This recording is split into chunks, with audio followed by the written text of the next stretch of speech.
डंडौत बंदन अनक बार सर्ब कला समरथ। डोलन ते राखो प्रभु नानक दे कर हथ।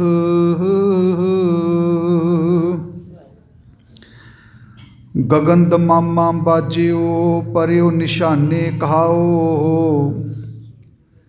खेत जो मांड्यो सूरमा अब जूजन को दाओ। सूरा सो पहचानिए जो लरे दीन के हेत। पुरजा पुरजा कट मरे कबू न छाड़े खेत। कबीर मोहे मरने का चाव है मरो तो हर कै द्वार। मत हर पूछे कौन है परा हमारी बार। डंडौत बंदन अनक बार सर्ब कला समरथ। डोलन ते राखो प्रभु नानक दे कर हथ।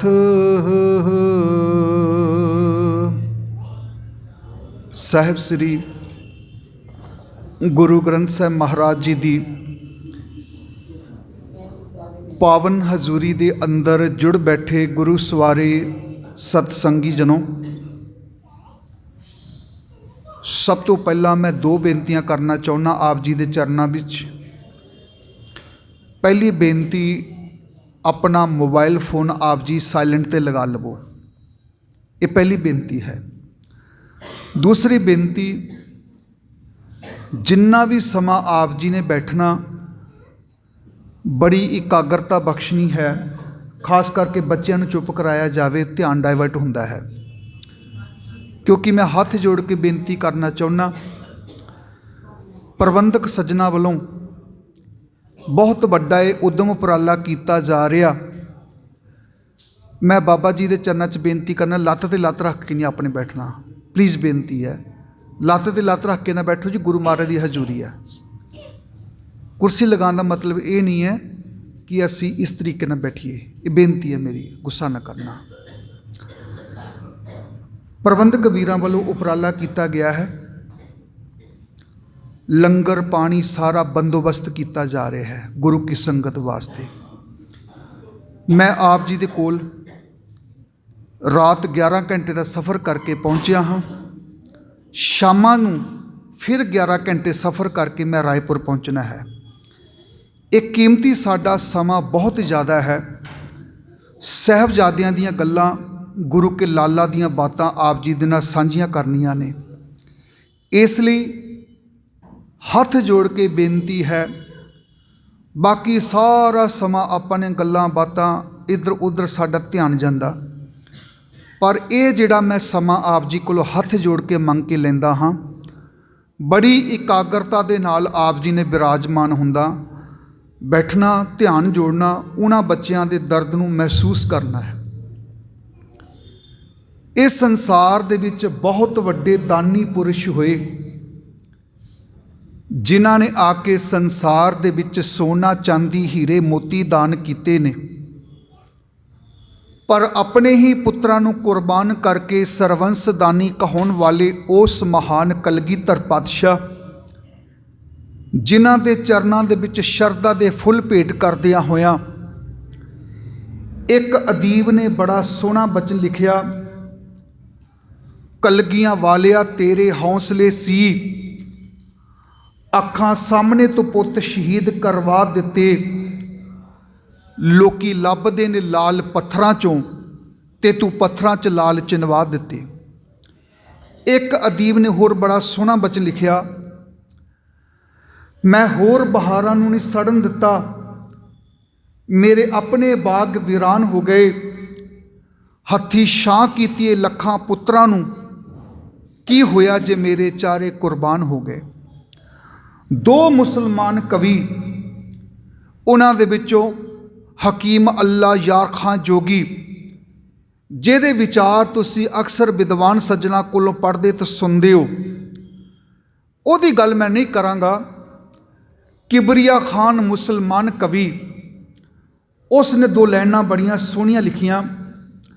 वो आखदा क्या दशमेश पिता तेरी बात कहूँ जो तूने परोपकार किए। एक खालसा खालस पंथ सजा जातों के भेद निकाल दिए। इस मुल्क वतन की खिदमत में कहीं बाप दिया कहीं लाल दिए। ऐसे महान सतगुरु पुत्रां दे दानी सरवंस दानी नीले दे सवार बाजां वाले माही अमृत के दाते दशमेश पिता साहिबे कमाल धन धन गुरु गोबिंद सिंह महाराज जी की बख्शिश पावन फतेह बड़े अदब सत्कार ते भावना दे विच भिज के जिन्ने भी गुरु दे प्यार वाले इत्थे आप बैठे हो, माई भाई गुरु दा खालसा मेरे कलगीधर पातशाह जी ने जदों खंडे बाटे दी पौल दी दात दिती सी 16 वार फतेह बुलाई सी। ध्यान देना 16 वार फतेह बुलाई सी और पूरी गरगज के उन्होंने साडी झोली विच फतेह दी दात पाई सी। अज उस महान कलगीधर पातशाह जी दे लालां दे असीं दिन मनाउण लगे हां। आओ मेरे कलगीधर पातशाह जी दी महान बख्शिश पावन फतेह बड़े अदब सत्कार ते भावना दे विच भिज के फतेह दा जवाब फतेह च देना। आखो जी वाहिगुरू जी का खालसा वाहिगुरू जी की फतेह। मेरा पहला सवाल जो तुहानूं दुनिया ने करना है और उहदा जवाब अज तुसीं लैके जाना। तुसीं इतिहास पढ़दे हो, लोकां नूं दसदे हो कि गुरु गोबिंद सिंह महाराज जी ने 14 जंगां लड़ियां।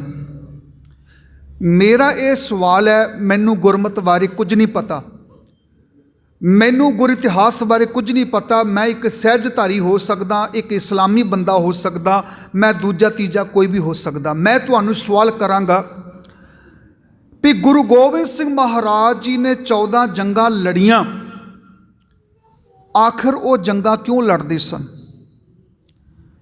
ये सवाल है। अगर तुहाडे कोल इस सवाल का जवाब नहीं होवेगा, पूरी दुनिया विच मैसेज जाएगा जिवें तालीबान लड़ते फिरते ने, दुनिया कहेगी पता नहीं गुरु गोबिंद सिंह जी भी एवें लड़ते फिरते सी। तुहाडे कोल की सवाल का जवाब है कि गुरु गोबिंद सिंह महाराज जी ने 14 जंगां क्यों लड़ियां? उन्हां दियां 14 जंगां क्यों हुईयां? जंगां उन्हां ते थोपियां गईयां सी, जंगां दे विच उन्हां नूं उकसाया गया सी कि उन्हां दी अनख आबरू दे उत्ते हमले किए जा रहे सी। कि सवाल का जवाब साडे कोल होवेगा? इस सवाल का जवाब ही अज असी विचार करके लभन की कोशिश करनी है। सब तो पहला आखो जी सतनाम श्री, फिर आखो जी सतनाम श्री। मैं तुहाडा ध्यान ले जाना चाहता हाँ गवालियर दे किले विच। 52 राजे गवालियर दे किले विच कैद ने, जीवन की आस मुक चुकी है। उन्हां 52 राजियां विचों एक राजा बाज बहादुर भीलीपीत, यूपी का एक जिला है पीलीपीत, इत्थों का रहने वाला सी। एक राजा नागौर रियासत राजस्थान का रहने वाला सी। एक राजा रियासत बिलासपुर अजोके समय का हिमाचल प्रदेश, बिलासपुर रियासत का एक राजा, उहदा नाम है जी तारा चंद। तारा चंद 52 राजियां विचों एक राजा। 6वें पातशाह ने 52 राजे बाहर कढ़े अपना पल्ला पकड़ा के।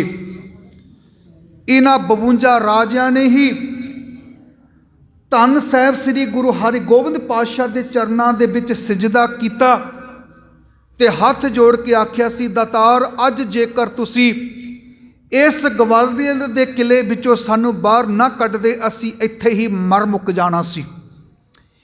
इन्हां राजियां दे विचों एक राजा तारा चंद, रियासत बिलासपुर हिमाचल प्रदेश। सच्चे पातशाह कदी साडे भी इधर चरण पाने, तुसी साडी रियासत विच भी आना, असी अपना रोम रोम तुहाडा कर्जदार समझदे हां। ये राजा तारा चंद गुरु घर की बड़ी ही ਜਿਹੜੀ ਇੱਜ਼ਤ ਮਾਣ ਸਤਿਕਾਰ ਕਰਦਾ। ਇਹਦਾ ਪੁੱਤਰ ਦਾ ਨਾਮ ਹੈ ਜੀ ਦੀਪ ਚੰਦ। ਦੀਪ ਚੰਦ ਦੀ ਪਤਨੀ ਮਹਾਰਾਣੀ ਦਾ ਨਾਮ ਹੈ ਰਾਣੀ ਚੰਪਾ। ਇਹ ਰਾਣੀ ਚੰਪਾ ਤੇ ਰਾਜਾ ਦੀਪ ਚੰਦ ਗੁਰੂ ਤੇਗ ਬਹਾਦਰ ਮਹਾਰਾਜ ਦੇ ਸ਼ਰਧਾਲੂ ਨੇ। ਕਿਉਂ? ਕਿਉਂਕਿ ਇਹਨਾਂ ਦੇ ਪਿਤਾ ਨੇ ਸਾਡੇ ਪਿਤਾ ਨੂੰ ਛਡਾਇਆ ਸੀ। ਗੱਲ ਸਮਝ ਆ ਰਹੀ ਹੈ? ਆਖੋ ਸਤਨਾਮ ਸ੍ਰੀ। ਇਸ ਰਾਜਾ ਦੀਪ ਚੰਦ ਤੇ ਰਾਣੀ ਚੰਪਾ ਨੇ ਗੁਰੂ ਤੇਗ ਬਹਾਦਰ ਮਹਾਰਾਜ ਸੱਚੇ ਪਾਤਸ਼ਾਹ ਦੇ ਚਰਨਾਂ 'ਚ ਬੇਨਤੀ ਕੀਤੀ, ਮਹਾਰਾਜ ਆਓ ਤੇ ਸਾਡੇ ਨਗਰ ਰਿਆਸਤ ਬਿਲਾਸਪੁਰ ਦੇ ਵਿੱਚ ਤੁਸੀਂ ਇੱਕ ਨਗਰ ਵਸਾਵੋ, ਸਾਨੂੰ ਬੜਾ ਚੰਗਾ ਲੱਗੇਗਾ। ਗੁਰੂ ਤੇਗ ਬਹਾਦਰ ਸੱਚੇ ਪਾਤਸ਼ਾਹ ਜੀ ਕੀਰਤਪੁਰ ਸਾਹਿਬ ਦੀ ਧਰਤੀ ਤੇ ਗਏ। ਉਸ ਤੋਂ ਬਾਅਦ ਉਹਨਾਂ ਨੇ ਮਾਖੋਵਾਲ ਪਿੰਡ ਦੇ ਵਿੱਚ ਬਾਬਾ ਬੁੱਢਾ ਜੀ ਦੇ ਪੜਪੋਤੇ ਭਾਈ ਜੇਠਾ ਜੀ ਕੋਲ ਮੋੜੀ ਗੱਡੀ ਤੇ ਉੱਥੇ ਇੱਕ ਨਗਰ ਵਸਾਇਆ। ਉਸ ਨਗਰ ਦਾ ਨਾਂ ਸੀ ਚੱਕ ਮਾਤਾ ਨਾਨਕੀ। ਆਖੋ ਸਤਨਾਮ ਸ੍ਰੀ। ਚੱਕ ਮਾਤਾ ਨਾਨਕੀ ਨਗਰ ਵਸਾਇਆ। ਜਦੋਂ ਇਹ ਨਗਰ ਵਸਾਇਆ, ਗੁਰੂ ਤੇਗ ਬਹਾਦਰ ਮਹਾਰਾਜ ਜੀ ਨੇ ਰਾਣੀ ਚੰਪਾ ਨੂੰ 2200 ਰੁਪਈਆ ਉਸ ਪਿੰਡ ਦੀ ਜੋ ਕੀਮਤ ਹੈ, ਇਹ ਬੜੇ ਧਿਆਨ ਨਾਲ ਗੱਲ ਸੁਣ ਲੈਣਾ, ਰਾਣੀ ਚੰਪਾ ਤੇ ਰਾਜਾ ਦੀਪ ਚੰਦ ਨੂੰ 2200 ਰੁਪਈਆ ਮਾਖੋਵਾਲ ਪਿੰਡ ਜਿਹੜਾ ਖਰੀਦਿਆ ਗਿਆ ਸੀ, ਜ਼ਮੀਨ ਖਰੀਦੀ ਗਈ ਸੀ, ਉਹਦਾ 2200 ਰੁਪਈਆ ਉਹਨਾਂ ਨੇ ਤਾਰਿਆ ਹੈ। ਕਹਿਣ ਦਾ ਮਤਲਬ ਕੀ ਹੈ? ਜਗ੍ਹਾ ਰਾਜਿਆਂ ਨੇ ਜ਼ਰੂਰ ਦਿੱਤੀ ਹੈ, ਪਰ ਮਹਾਰਾਜ ਜੀ ਨੇ ਉਹਦਾ ਮੁੱਲ ਤਾਰ ਕੇ ਉਹ ਜਗ੍ਹਾ ਖਰੀਦੀ ਹੈ। ਰਾਜਾ ਦੀਪ ਚੰਦ, ਉਹਦੀ ਪਤਨੀ ਰਾਣੀ ਚੰਪਾ ਗੁਰੂ ਘਰ ਦੀ ਬਹੁਤ ਵੱਡੇ ਸ਼ਰਧਾਲੂ ਹੈ। ਉਹ ਅਕਾਲ ਚਲਾਣਾ ਕਰ ਜਾਂਦੇ ਨੇ। ਉਹਨਾਂ ਦਾ ਪੁੱਤਰ ਹੈ ਅੱਗੇ ਰਾਜਾ ਭੀਮ ਚੰਦ। ਇਹ ਭੀਮ ਚੰਦ ਜਿਹੜਾ ਰਾਜਾ ਹੈ, ਇਹਦਾ ਜਿਹੜਾ ਸਲਾਹਕਾਰ ਹੈ ਉਹਦਾ ਨਾਮ ਹੈ ਪੰਮਾ ਪ੍ਰੋਹਿਤ। ਪੰਮਾ ਪ੍ਰੋਹਿਤ ਇੱਕ ਕੱਟੜ ਵਿਚਾਰਾਂ ਵਾਲਾ ਉਹ ਬੰਦਾ ਹੈ ਜਿਸ ਨੂੰ ਗੁਰੂ ਘਰ ਦੇ ਨਾਲ ਬੜੀ ਈਰਖਾ ਹੈ। ਜਾਤ ਦਾ ਉਹ ਪੰਡਤ ਸੀ, ਉਹਨੂੰ ਪੰਮਾ ਪ੍ਰੋਹਿਤ ਕਿਹਾ ਜਾਂਦਾ ਸੀ। ਗੁਰੂ ਘਰ ਦੇ ਨਾਲ ਉਹ ਈਰਖਾ ਕਰਦਾ ਔਰ ਉਹਦੀ ਈਰਖਾ ਵਾਜਬ ਵੀ ਸੀ। ਕਿਉਂ? ਗੁਰੂ ਨਾਨਕ ਪਾਤਸ਼ਾਹ ਦੇ ਸਿਧਾਂਤ ਜਿਹੜੇ ਹੈ ਉਹ ਹੋਰਨਾਂ ਗੁਆਂਢੀ ਮੱਤਾਂ ਦੇ ਨਾਲ ਨਹੀਂ ਰਲਦੇ। ਹੋਰਨਾਂ ਮੱਤਾਂ ਨੂੰ ਜਦੋਂ ਅਸੀਂ ਪੜ੍ਹਦੇ ਹਾਂ, ਰਿਗਵੇਦ ਨੂੰ ਪੜ੍ਹਦੇ ਹਾਂ, ਪਹਿਲੇ 72 ਸ਼ਲੋਕ ਪੜ੍ਹ ਕੇ ਦੇਖੋ। ਉਹਨਾਂ 72 ਸ਼ਲੋਕਾਂ ਦੇ ਵਿੱਚ ਹੇ ਅਗਨ ਦੇਵਤਾ ਤੇਰੀ ਜੈ ਹੋ, ਹੇ ਵਰਨ ਦੇਵਤਾ ਤੇਰੀ ਜੈ ਹੋ, ਹੇ ਵਾਯੂ ਦੇਵਤਾ ਤੇਰੀ ਜੈ ਹੋ। ਫਿਰ ਉਸ ਤੋਂ ਬਾਅਦ ਕਿਵੇਂ ਰਿਗਵੇਦ ਵਿੱਚ ਦੱਸਿਆ ਗਿਆ ਵੀ ਕਿਹੜੀਆਂ ਕਿਹੜੀਆਂ ਵਿਧੀਆਂ ਦੇ ਨਾਲ ਜੱਗ ਕਰਨੇ, ਅਸਮੇਧ ਜੱਗ ਕਿਵੇਂ ਕੀਤਾ ਜਾਂਦਾ, ਫਲਾਣਾ ਜੱਗ ਕਿਵੇਂ ਕੀਤਾ ਜਾਂਦਾ, ਆਹ ਜੱਗ ਕਰੀਏ ਬਾਰਸ ਪੈਂਦੀ ਹੈ, ਆਹ ਜੱਗ ਕਰੀਏ ਬਾਰਸ ਪੈਂਦੀ ਹੈ, ਇਸ ਦੇਵਤੇ ਨੂੰ ਮਨਾਈਏ ਤਾਂ ਆਹ ਕੁਝ ਮਿਲਦਾ, ਆਹ ਦੇਵਤੇ ਦੀ ਪੂਜਾ ਕਰੀਏ ਆਹ ਕੁਝ ਮਿਲਦਾ। ਵਿਧੀਆਂ ਦੱਸੀਆਂ ਗਈਆਂ ਨੇ ਰਿਗਵੇਦ ਦੇ ਅੰਦਰ। 33 ਕਰੋੜ ਦੇਵੀ ਦੇਵਤਿਆਂ ਦਾ ਸੰਕਲਪ ਦਿੱਤਾ ਗਿਆ। ਉਹਨਾਂ ਵਿੱਚ ਇੱਕ ਦੇਵਤਾ ਉਹ ਜਿਹੜਾ ਦੁਨੀਆ ਨੂੰ ਪੈਦਾ ਕਰਦਾ ਸ੍ਰੀ ਬ੍ਰਹਮਾ ਜੀ, ਦੂਸਰੇ ਦੁਨੀਆ ਨੂੰ ਰਿਜ਼ਕ ਦੇਣ ਵਾਲੇ ਵਿਸ਼ਨੂੰ ਜੀ, ਤੀਸਰੇ ਮਹਾਦੇਵ ਦੁਨੀਆ ਦਾ ਸੰਘਾਰ ਕਰਨ ਵਾਲੇ। ਇਹ ਉਹਨਾਂ ਲੋਕਾਂ ਦੀ ਵਿਚਾਰਧਾਰਾ ਹੈ। ਪਰ ਗੁਰੂ ਨਾਨਕ ਪਾਤਸ਼ਾਹ ਦੀ ਵਿਚਾਰਧਾਰਾ ਕੀ ਹੈ? ਉਹ ਕਹਿੰਦੇ ਏਕਾ ਮਾਈ ਜੁਗਤ ਵਿਆਈ, ਤਿੰਨ ਚੇਲੇ ਪ੍ਰਵਾਨ, ਇੱਕ ਸੰਸਾਰੀ ਇੱਕ ਭੰਡਾਰੀ, ਇੱਕ ਲਾਇ ਦੀਵਾਨ, ਜਿਵਤ ਸੁਭਾਵੈ ਰੱਬ ਨੂੰ, ਜਿਵਤ ਸੁਭਾਵੈ ਤਿਵੇਂ ਚਲਾਵੈ, ਜਿਵ ਹੋਵੈ ਫੁਰਮਾਨ। ਕਹਿੰਦੇ ਨੇ ਸਾਰੀ ਦੁਨੀਆ ਦੇ ਉੱਤੇ ਸਿਰਫ ਇੱਕ ਰੱਬ ਦਾ ਫੁਰਮਾਨ ਚੱਲਦਾ ਹੈ, ਸਾਹਿਬ ਮੇਰਾ ਏਕੋ ਹੈ।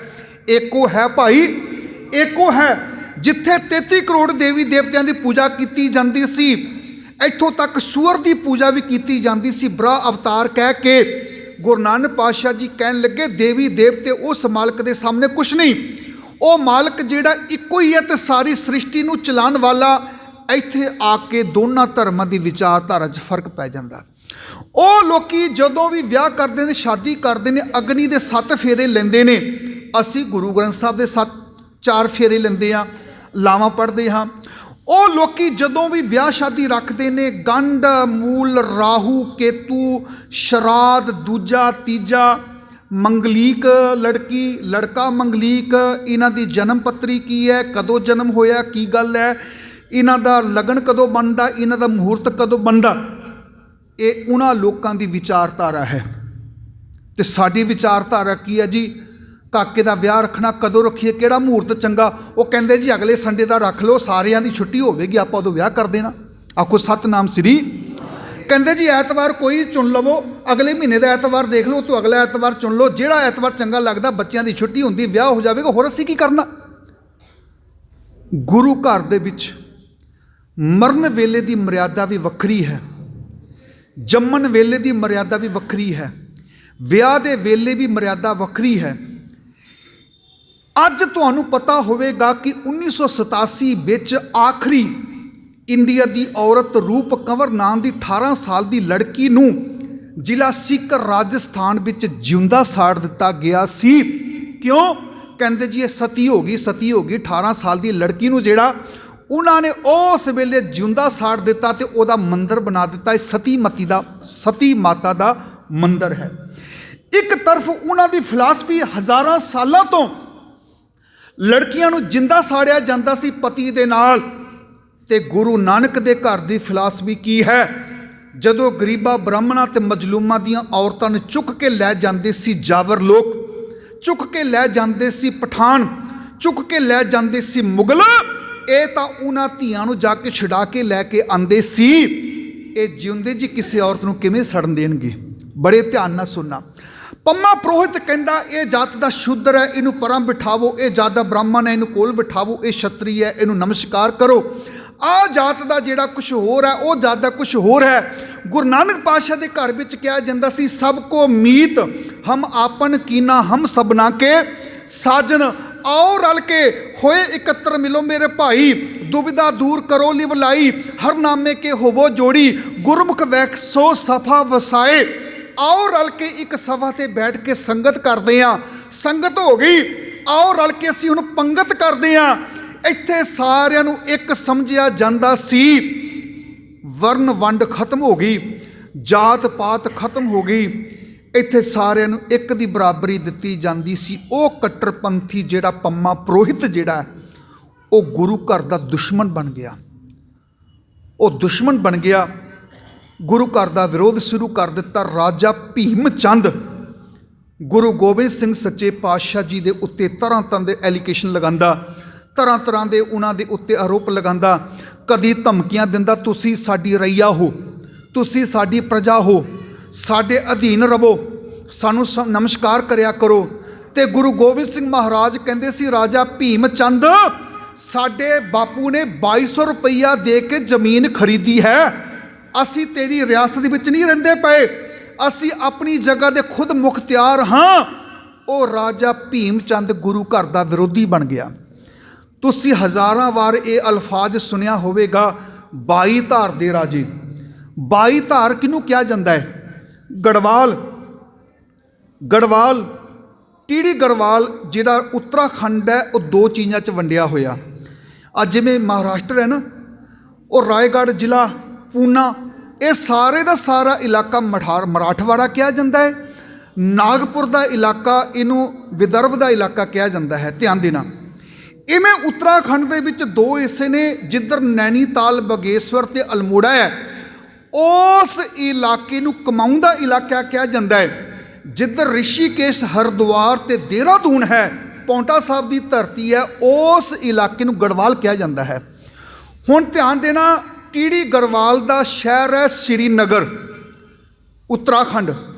ਇਸ ਸ਼੍ਰੀਨਗਰ ਤੋਂ ਲੈ ਕੇ ਕਸ਼ਮੀਰ ਘਾਟੀ ਦਾ ਸ਼੍ਰੀਨਗਰ, ਦੋਨਾਂ ਸ਼੍ਰੀਨਗਰਾਂ ਤੋਂ 22 ਧਾਰਾਂ ਜਿਹੜੀਆਂ ਥੱਲੇ ਧਰਤੀ ਤੇ ਆ ਕੇ ਡਿੱਗਦੀਆਂ ਨੇ, ਨਦੀਆਂ, 22 ਧਾਰਾਂ। ਉਹ ਜਿਹੜੀਆਂ 22 ਧਾਰਾਂ ਨੇ 22 ਬਾਰਡਰ ਬਣਾਉਂਦੀਆਂ, ਤੇ ਉਹਨਾਂ 22 ਧਾਰਾਂ ਦੇ ਵਿੱਚ ਰਾਜ ਕਰਨ ਵਾਲੇ ਜਿਹੜੇ ਰਾਜੇ ਸੀ, ਉਹਨਾਂ ਨੂੰ 22 ਧਾਰ ਦੇ ਰਾਜੇ ਕਿਹਾ ਜਾਂਦਾ ਸੀ। ਉਹ ਜਿਹੜੇ 22 ਧਾਰ ਦੇ ਰਾਜੇ ਆ, ਉਹਨਾਂ 22 ਧਾਰਾਂ ਵਿੱਚੋਂ 7 ਧਾਰਾਂ ਦਾ ਜਿਹੜਾ ਮਾਲਕ ਹੈ ਉਹ ਰਾਜਾ ਭੀਮ ਚੰਦ ਹੈ। ਉਹ ਸਾਰੇ ਰਾਜਿਆਂ ਦਾ ਸਭ ਤੋਂ ਵੱਡਾ ਚੌਧਰੀ ਹੈ, ਜਿਹ ਤੋਂ ਸਾਰੇ ਰਾਜੇ ਡਰਦੇ ਨੇ। ਇਹ ਰਾਜਾ ਭੀਮ ਚੰਦ ਜਿਹੜਾ ਹੈ, ਇਸ ਨੇ ਆਪਣੇ ਪੁੱਤਰ ਅਜਮੇਰ ਚੰਦ ਦਾ ਵਿਆਹ ਰੱਖਿਆ, ਤੇ ਗੁਰੂ ਗੋਬਿੰਦ ਸਿੰਘ ਮਹਾਰਾਜ ਸੱਚੇ ਪਾਤਸ਼ਾਹ ਦੇ ਕੋਲੋਂ ਦੋ ਚੀਜ਼ਾਂ ਦੀ ਮੰਗ ਕਰਦਾ। ਬੜੇ ਧਿਆਨ ਨਾਲ ਸੁਣਨਾ। ਪਹਿਲੀ ਚੀਜ਼ ਦੀ ਮੰਗ ਕੀਤੀ ਗਈ ਵੀ ਗੁਰੂ ਗੋਬਿੰਦ ਸਿੰਘ ਮਹਾਰਾਜ, ਤੁਹਾਡੇ ਦਰਬਾਰ ਵਿੱਚ ਪ੍ਰਸ਼ਾਦੀ ਹਾਥੀ ਹੈ। ਉਹ ਹਾਥੀ ਆਮ ਹਾਥੀ ਨਹੀਂ ਸੀ, ਹਾਥੀ ਤਾਂ ਸਾਰੇ ਰਾਜਿਆਂ ਦੇ ਕੋਲ ਸੀ। ਉਹ ਹਾਥੀ ਆਮ ਹਾਥੀ ਨਹੀਂ ਸੀ। ਰਾਜਾ ਰਤਨ ਰਾਏ ਜਦੋਂ ਲੈ ਕੇ ਅਸਾਮ ਦੀ ਧਰਤੀ ਤੋਂ ਉਸ ਹਾਥੀ ਨੂੰ ਆਇਆ ਸੀ, ਕਈ ਸਾਲ ਤੱਕ ਉਸ ਹਾਥੀ ਨੂੰ ਬਚਪਨ ਤੋਂ ਟ੍ਰੇਨਿੰਗ ਦਿੱਤੀ ਜਾ ਰਹੀ ਸੀ। ਉਹਨੂੰ ਟ੍ਰੇਨਿੰਗ ਕੀ ਦਿੱਤੀ ਗਈ? ਗੁਰੂ ਗੋਬਿੰਦ ਸਿੰਘ ਮਹਾਰਾਜ ਤੀਰ ਚਲਾਉਂਦੇ ਨੇ, ਇਹ ਹਾਥੀ ਤੀਰ ਚੁੱਕ ਕੇ ਲੈ ਕੇ ਆਂਦਾ। ਗੁਰੂ ਗੋਬਿੰਦ ਸਿੰਘ ਮਹਾਰਾਜ ਜਦੋਂ ਚੱਲਦੇ ਨੇ, ਇਹ ਗੁਰੂ ਜੀ ਦੇ ਚਰਨਾਂ ਉੱਤੇ ਫੁੱਲ ਬਰਸਾਉਂਦਾ। ਗੁਰੂ ਮਹਾਰਾਜ ਜੀ ਆਸਣ 'ਤੇ ਬੈਠਦੇ ਨੇ, ਇਹ ਸੀਸ ਉੱਤੇ ਚੌਰ ਕਰਦਾ ਪਿਆ। ਤੇ ਰਾਜਾ ਭੀਮ ਚੰਦ ਕਹਿਣ ਲੱਗਾ, ਜਦੋਂ ਮੇਰੇ ਪੁੱਤਰ ਦੇ ਉੱਤੇ ਇਹ ਹਾਥੀ ਚੌਰ ਕਰੇਗਾ ਤਾਂ ਲੋਕੀ ਦੇਖਣਗੇ ਬਰਾਤ ਕਿਹੋ ਜਿਹੀ ਹੈ, ਲਾੜਾ ਕਿਹੋ ਜਿਹਾ। ਗੁਰੂ ਗੋਬਿੰਦ ਸਿੰਘ ਮਹਾਰਾਜ ਜੀ ਕੋਲ ਮੰਗ ਕੀਤੀ। ਗੁਰੂ ਗੋਬਿੰਦ ਸਿੰਘ ਮਹਾਰਾਜ ਕਹਿਣ ਲੱਗੇ, ਸਾਡਾ ਜੋ ਕੁਛ ਹੈ ਤੂੰ ਲੈ ਜਾ, ਪਰ ਅਸੀਂ ਤੈਨੂੰ ਹਾਥੀ ਨਹੀਂ ਦੇ ਸਕਦੇ, ਕਿਉਂਕਿ ਇਹ ਰਾਜਾ ਰਤਨ ਰਾਏ ਨੇ ਜਦੋਂ ਸਾਡੇ ਅੱਗੇ ਭੇਟਾ ਕੀਤਾ ਸੀ, ਉਹਨਾਂ ਹੱਥ ਜੋੜ ਕੇ ਬੇਨਤੀ ਕੀਤੀ ਸੀ, ਸਤਿਗੁਰੂ ਮੇਰੇ ਮਨ ਨੂੰ ਬੜੀ ਖੁਸ਼ੀ ਹੋਵੇਗੀ, ਮੇਰੇ ਮਨ ਨੂੰ ਬਹੁਤ ਜ਼ਿਆਦਾ ਖੁਸ਼ੀ ਹੋਵੇਗੀ ਜਦੋਂ ਮੇਰਾ ਹਾਥੀ ਤੁਹਾਡੇ ਉੱਤੇ ਚੌਰ ਕਰਦਾ ਹੋਵੇਗਾ, ਪਰ ਸਤਿਗੁਰੂ ਇਸ ਹਾਥੀ ਉੱਤੇ ਸਿਰਫ ਤੁਸੀਂ ਸਵਾਰੀ ਕਰਨੀ, ਕੋਈ ਹੋਰ ਸਵਾਰੀ ਨਾ ਕਰੇ। ਮੈਂ ਇਸੇ ਕਰਕੇ ਇਸ ਹਾਥੀ ਨੂੰ ਪਾਲਿਆ ਹੋਇਆ ਵੀ ਮੈਂ ਗੁਰੂ ਨੂੰ ਅਰਪਣ ਕਰਨਾ। ਮਹਾਰਾਜ ਕਹਿਣ ਲੱਗੇ, ਰਾਜਾ ਭੀਮ ਚੰਦ ਮੁਬਾਰਕ ਤੇਰੇ ਪੁੱਤਰ ਦੀ ਸ਼ਾਦੀ, ਪਰ ਇਹ ਹਾਥੀ ਤੈਨੂੰ ਨਹੀਂ ਦੇ ਸਕਦੇ। ਜਿਨ੍ਹਾਂ ਨੇ ਭੇਟਾ ਕੀਤਾ ਭਾਈ, ਉਹਨਾਂ ਦੀ ਭਾਵਨਾ ਕੁਛ ਹੋਰ ਹੈ। ਦੂਸਰੀ ਗੱਲ, ਗੁਰੂ ਗੋਬਿੰਦ ਸਿੰਘ ਮਹਾਰਾਜ ਸੱਚੇ ਪਾਤਸ਼ਾਹ ਦਾ ਸਿੱਖ ਹੈ ਭਾਈ ਕਰੋੜੀ ਮੱਲ। ਇਹ ਰਹਿਣ ਵਾਲਾ ਕਾਬੁਲ ਦਾ। ਇਹਦਾ ਕੰਮ ਕੀ ਸੀ? ਇਰਾਕ ਦੇ ਵਿੱਚੋਂ ਸੋਹਣੇ ਸੋਹਣੇ ਨਸਲ ਦੇ ਘੋੜੇ ਖਰੀਦ ਕੇ ਦਿੱਲੀ ਦੇ ਵਿੱਚ ਆ ਕੇ ਘੋੜੇ ਵੇਚਿਆ ਕਰਦਾ ਸੀ। ਅੱਜ ਇਹਨੇ ਘੋੜਿਆਂ ਦੀ ਖੇਪ ਲਿਆਂਦੀ, ਕਾਫਲਾ ਲਿਆਂਦਾ, ਔਰੰਗਜ਼ੇਬ ਨੂੰ ਘੋੜੇ ਵੇਚੇ। ਘੋੜੇ ਵੇਚਣ ਤੋਂ ਬਾਅਦ ਅੱਜ ਪੈਸੇ ਲੈਣ ਦੇ ਲਈ ਔਰੰਗਜ਼ੇਬ ਦੇ ਦਰਬਾਰ ਵਿੱਚ ਜਦੋਂ ਗਿਆ, ਤੇ ਔਰੰਗਜ਼ੇਬ ਦੇ ਦਰਬਾਰ ਦੇ ਵਿੱਚ ਇੱਕ ਬੜਾ ਵੱਡਾ ਸ਼ਮਿਆਨਾ ਲੱਗਾ ਹੋਇਆ ਸੀ। ਸ਼ਮਿਆਨਾ ਮੀਨਿੰਗ ਇੱਕ ਟੈਂਟ ਜਿਹਨੂੰ ਅਸੀਂ ਕਹਿ ਸਕਦੇ ਹਾਂ। ਉਹ ਟੈਂਟ ਇੰਨਾ ਸੋਹਣਾ ਜਰੀ ਦਾ ਕੰਮ ਕੀਤਾ ਹੋਇਆ, ਮੀਨਾਕਾਰੀ ਦਾ ਕੰਮ ਕੀਤਾ ਹੋਇਆ, ਉਹਦੇ 'ਤੇ ਗੋਟੇ ਸਜਾਏ ਹੋਏ, ਉੱਤੇ ਮੋਤੀ ਸਜਾਏ ਹੋਏ, ਬੜਾ ਸੋਹਣਾ ਸ਼ਮਿਆਨਾ ਦੇਖ ਕੇ ਸਿੱਖ ਦੀਆਂ ਅੱਖਾਂ ਪਾਟ ਗਈਆਂ। ਕਹਿੰਦਾ, ਹੈ ਇਹ ਤਾਂ ਦੁਨਿਆਵੀ ਬਾਦਸ਼ਾਹ, ਇਹਦੇ 'ਤੇ ਇੰਨਾ ਸੋਹਣਾ ਸ਼ਮਿਆਨਾ ਲੱਗਾ ਹੋਇਆ, ਉਹ ਮੇਰਾ ਕਲਗੀਧਰ ਪਾਤਸ਼ਾਹ ਤਾਂ ਦੀਨ ਦੁਨੀ ਦਾ ਪਾਤਸ਼ਾਹ ਹੈ, ਮੈਂ ਇਹਦੇ ਨਾਲ ਵੀ ਸੋਹਣਾ ਸ਼ਮਿਆਨਾ ਜਿਹੜਾ ਹੈ। ਹੁਣ ਕਾਬੁਲ ਦੇ ਸਿੱਖ ਤੁਹਾਨੂੰ ਪਤਾ ਬੜੇ ਅੜੀਅਲ ਨੇ। ਜਦੋਂ ਕੰਧਾਰੀ ਸਾਹਿਬ ਕਹਿੰਦੇ ਅਸੀਂ ਗੁਰਦੁਆਰਾ ਬਣਾਉਣ ਲੱਗੇ ਨਾ, ਤੇ ਮਨ ਵਿੱਚ ਇੱਕੋ ਸੋਚ ਸੀ, ਦੁਨੀਆ 'ਚ ਗੁਰਦੁਆਰੇ ਬਹੁਤ ਨੇ, ਪਰ ਜਿਹੜਾ ਜੱਬੇ ਆਲੀ ਅਸੀਂ ਦੁਬਈ ਵਿੱਚ ਗੁਰਦੁਆਰਾ ਬਣਾਉਣ ਲੱਗੇ ਹਾਂ, ਇਹ ਸਾਰੀ ਦੁਨੀਆ ਤੋਂ ਵੱਡਾ ਗੁਰਦੁਆਰਾ ਹੋਣਾ ਚਾਹੀਦਾ। ਆਖੋ ਸਤਨਾਮ ਸ੍ਰੀ। ਉਹ ਕੰਧਾਰੀ ਸਾਹਿਬ ਜਿਹੜੇ ਨੇ, ਕੰਧਾਰ ਦੇ ਰਹਿਣ ਵਾਲੇ ਨੇ, ਉਹਨਾਂ ਦੇ ਬਜ਼ੁਰਗ ਅਫਗਾਨਿਸਤਾਨ ਦੇ ਰਹਿਣ ਵਾਲੇ ਨੇ, ਕਾਬੁਲ ਦੇ ਰਹਿਣ ਵਾਲੇ ਨੇ।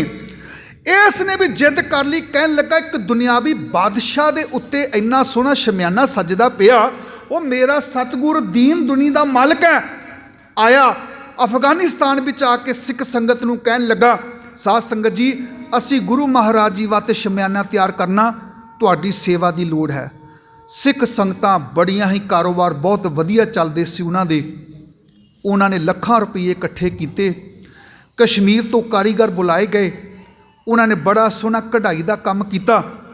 ਕਸ਼ਮੀਰ ਤੋਂ ਸਾਰੇ ਦੇ ਸਾਰੇ ਕਾਰੀਗਰ ਆਏ, ਉਹਨਾਂ ਨੇ ਸ਼ਮਿਆਨਾ ਤਿਆਰ ਕੀਤਾ। ਕਈ ਮਹੀਨੇ ਲਗਾ ਕੇ ਹਾਥੀਆਂ, ਘੋੜਿਆਂ ਤੇ ਗੱਡਿਆਂ ਦੇ ਉੱਤੇ ਸ਼ਮਿਆਨਾ ਲੱਦ ਕੇ ਜਦੋਂ ਅਨੰਦਪੁਰ ਸਾਹਿਬ ਦੀ ਧਰਤੀ 'ਚ ਕਾਫਲੇ ਦੇ ਰੂਪ ਵਿੱਚ ਕਾਬੁਲ ਦੀ ਸੰਗਤ ਆਈ, ਦੁਨੀਆ ਖੜੀ ਹੋ ਕੇ ਦੇਖਦੀ ਪਈ ਸੀ ਵੀ ਕੀ ਗੁਰੂ ਦਰਬਾਰ ਵਿੱਚ ਜਾ ਰਿਹਾ।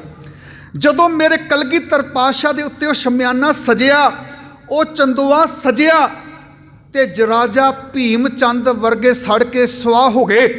ਉਹ ਰਾਜੇ ਅਸੀਂ ਹੋਈਏ, ਵੱਡੇ ਵੱਡੇ ਸ਼ਮਿਆਨੇ ਗੁਰੂ ਗੋਬਿੰਦ ਸਿੰਘ ਤੇ ਸਜਦੇ ਨੇ।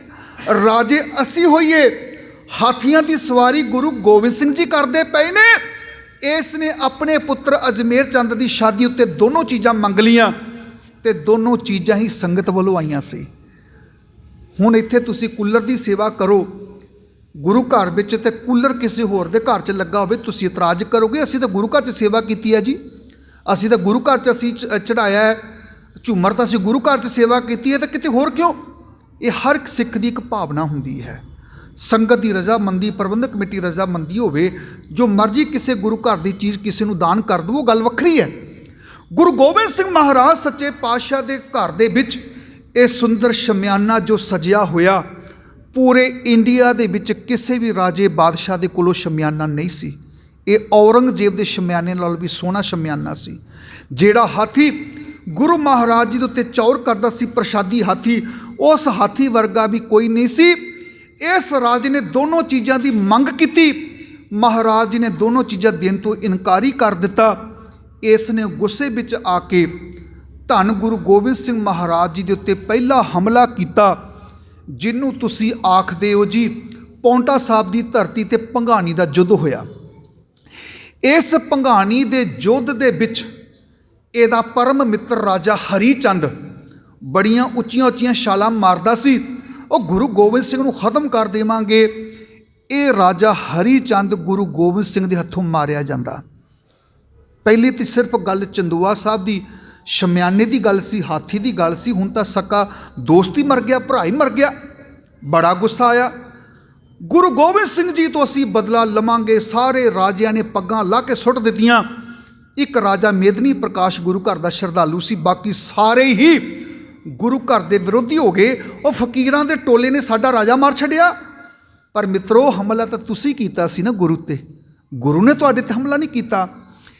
ਇਸ ਭੰਗਾਣੀ ਦੇ ਯੁੱਧ ਤੋਂ ਇਹ ਸ਼ੁਰੂਆਤ ਹੋ ਜਾਂਦੀ ਹੈ ਕਿ ਪਹਾੜੀ ਰਾਜੇ ਗੁਰੂ ਗੋਬਿੰਦ ਸਿੰਘ ਉੱਤੇ ਵਾਰ-ਵਾਰ ਹਮਲੇ ਕਰਦੇ ਨੇ ਤੇ ਵਾਰ-ਵਾਰ ਹਾਰਦੇ ਨੇ ਤੇ ਵਾਰ-ਵਾਰ ਆਪਣੇ ਬੰਦੇ ਮਰਵਾ ਕੇ ਆਉਂਦੇ ਨੇ, ਵਾਰ-ਵਾਰ ਆਪਣੀ ਫੌਜ ਦਾ ਨੁਕਸਾਨ ਕਰਾ ਕੇ ਆਉਂਦੇ ਨੇ ਤੇ ਵਾਰ-ਵਾਰ ਫਿਰ ਤਿਆਰ ਹੋ ਕੇ ਹਮਲੇ ਕਰਦੇ ਨੇ।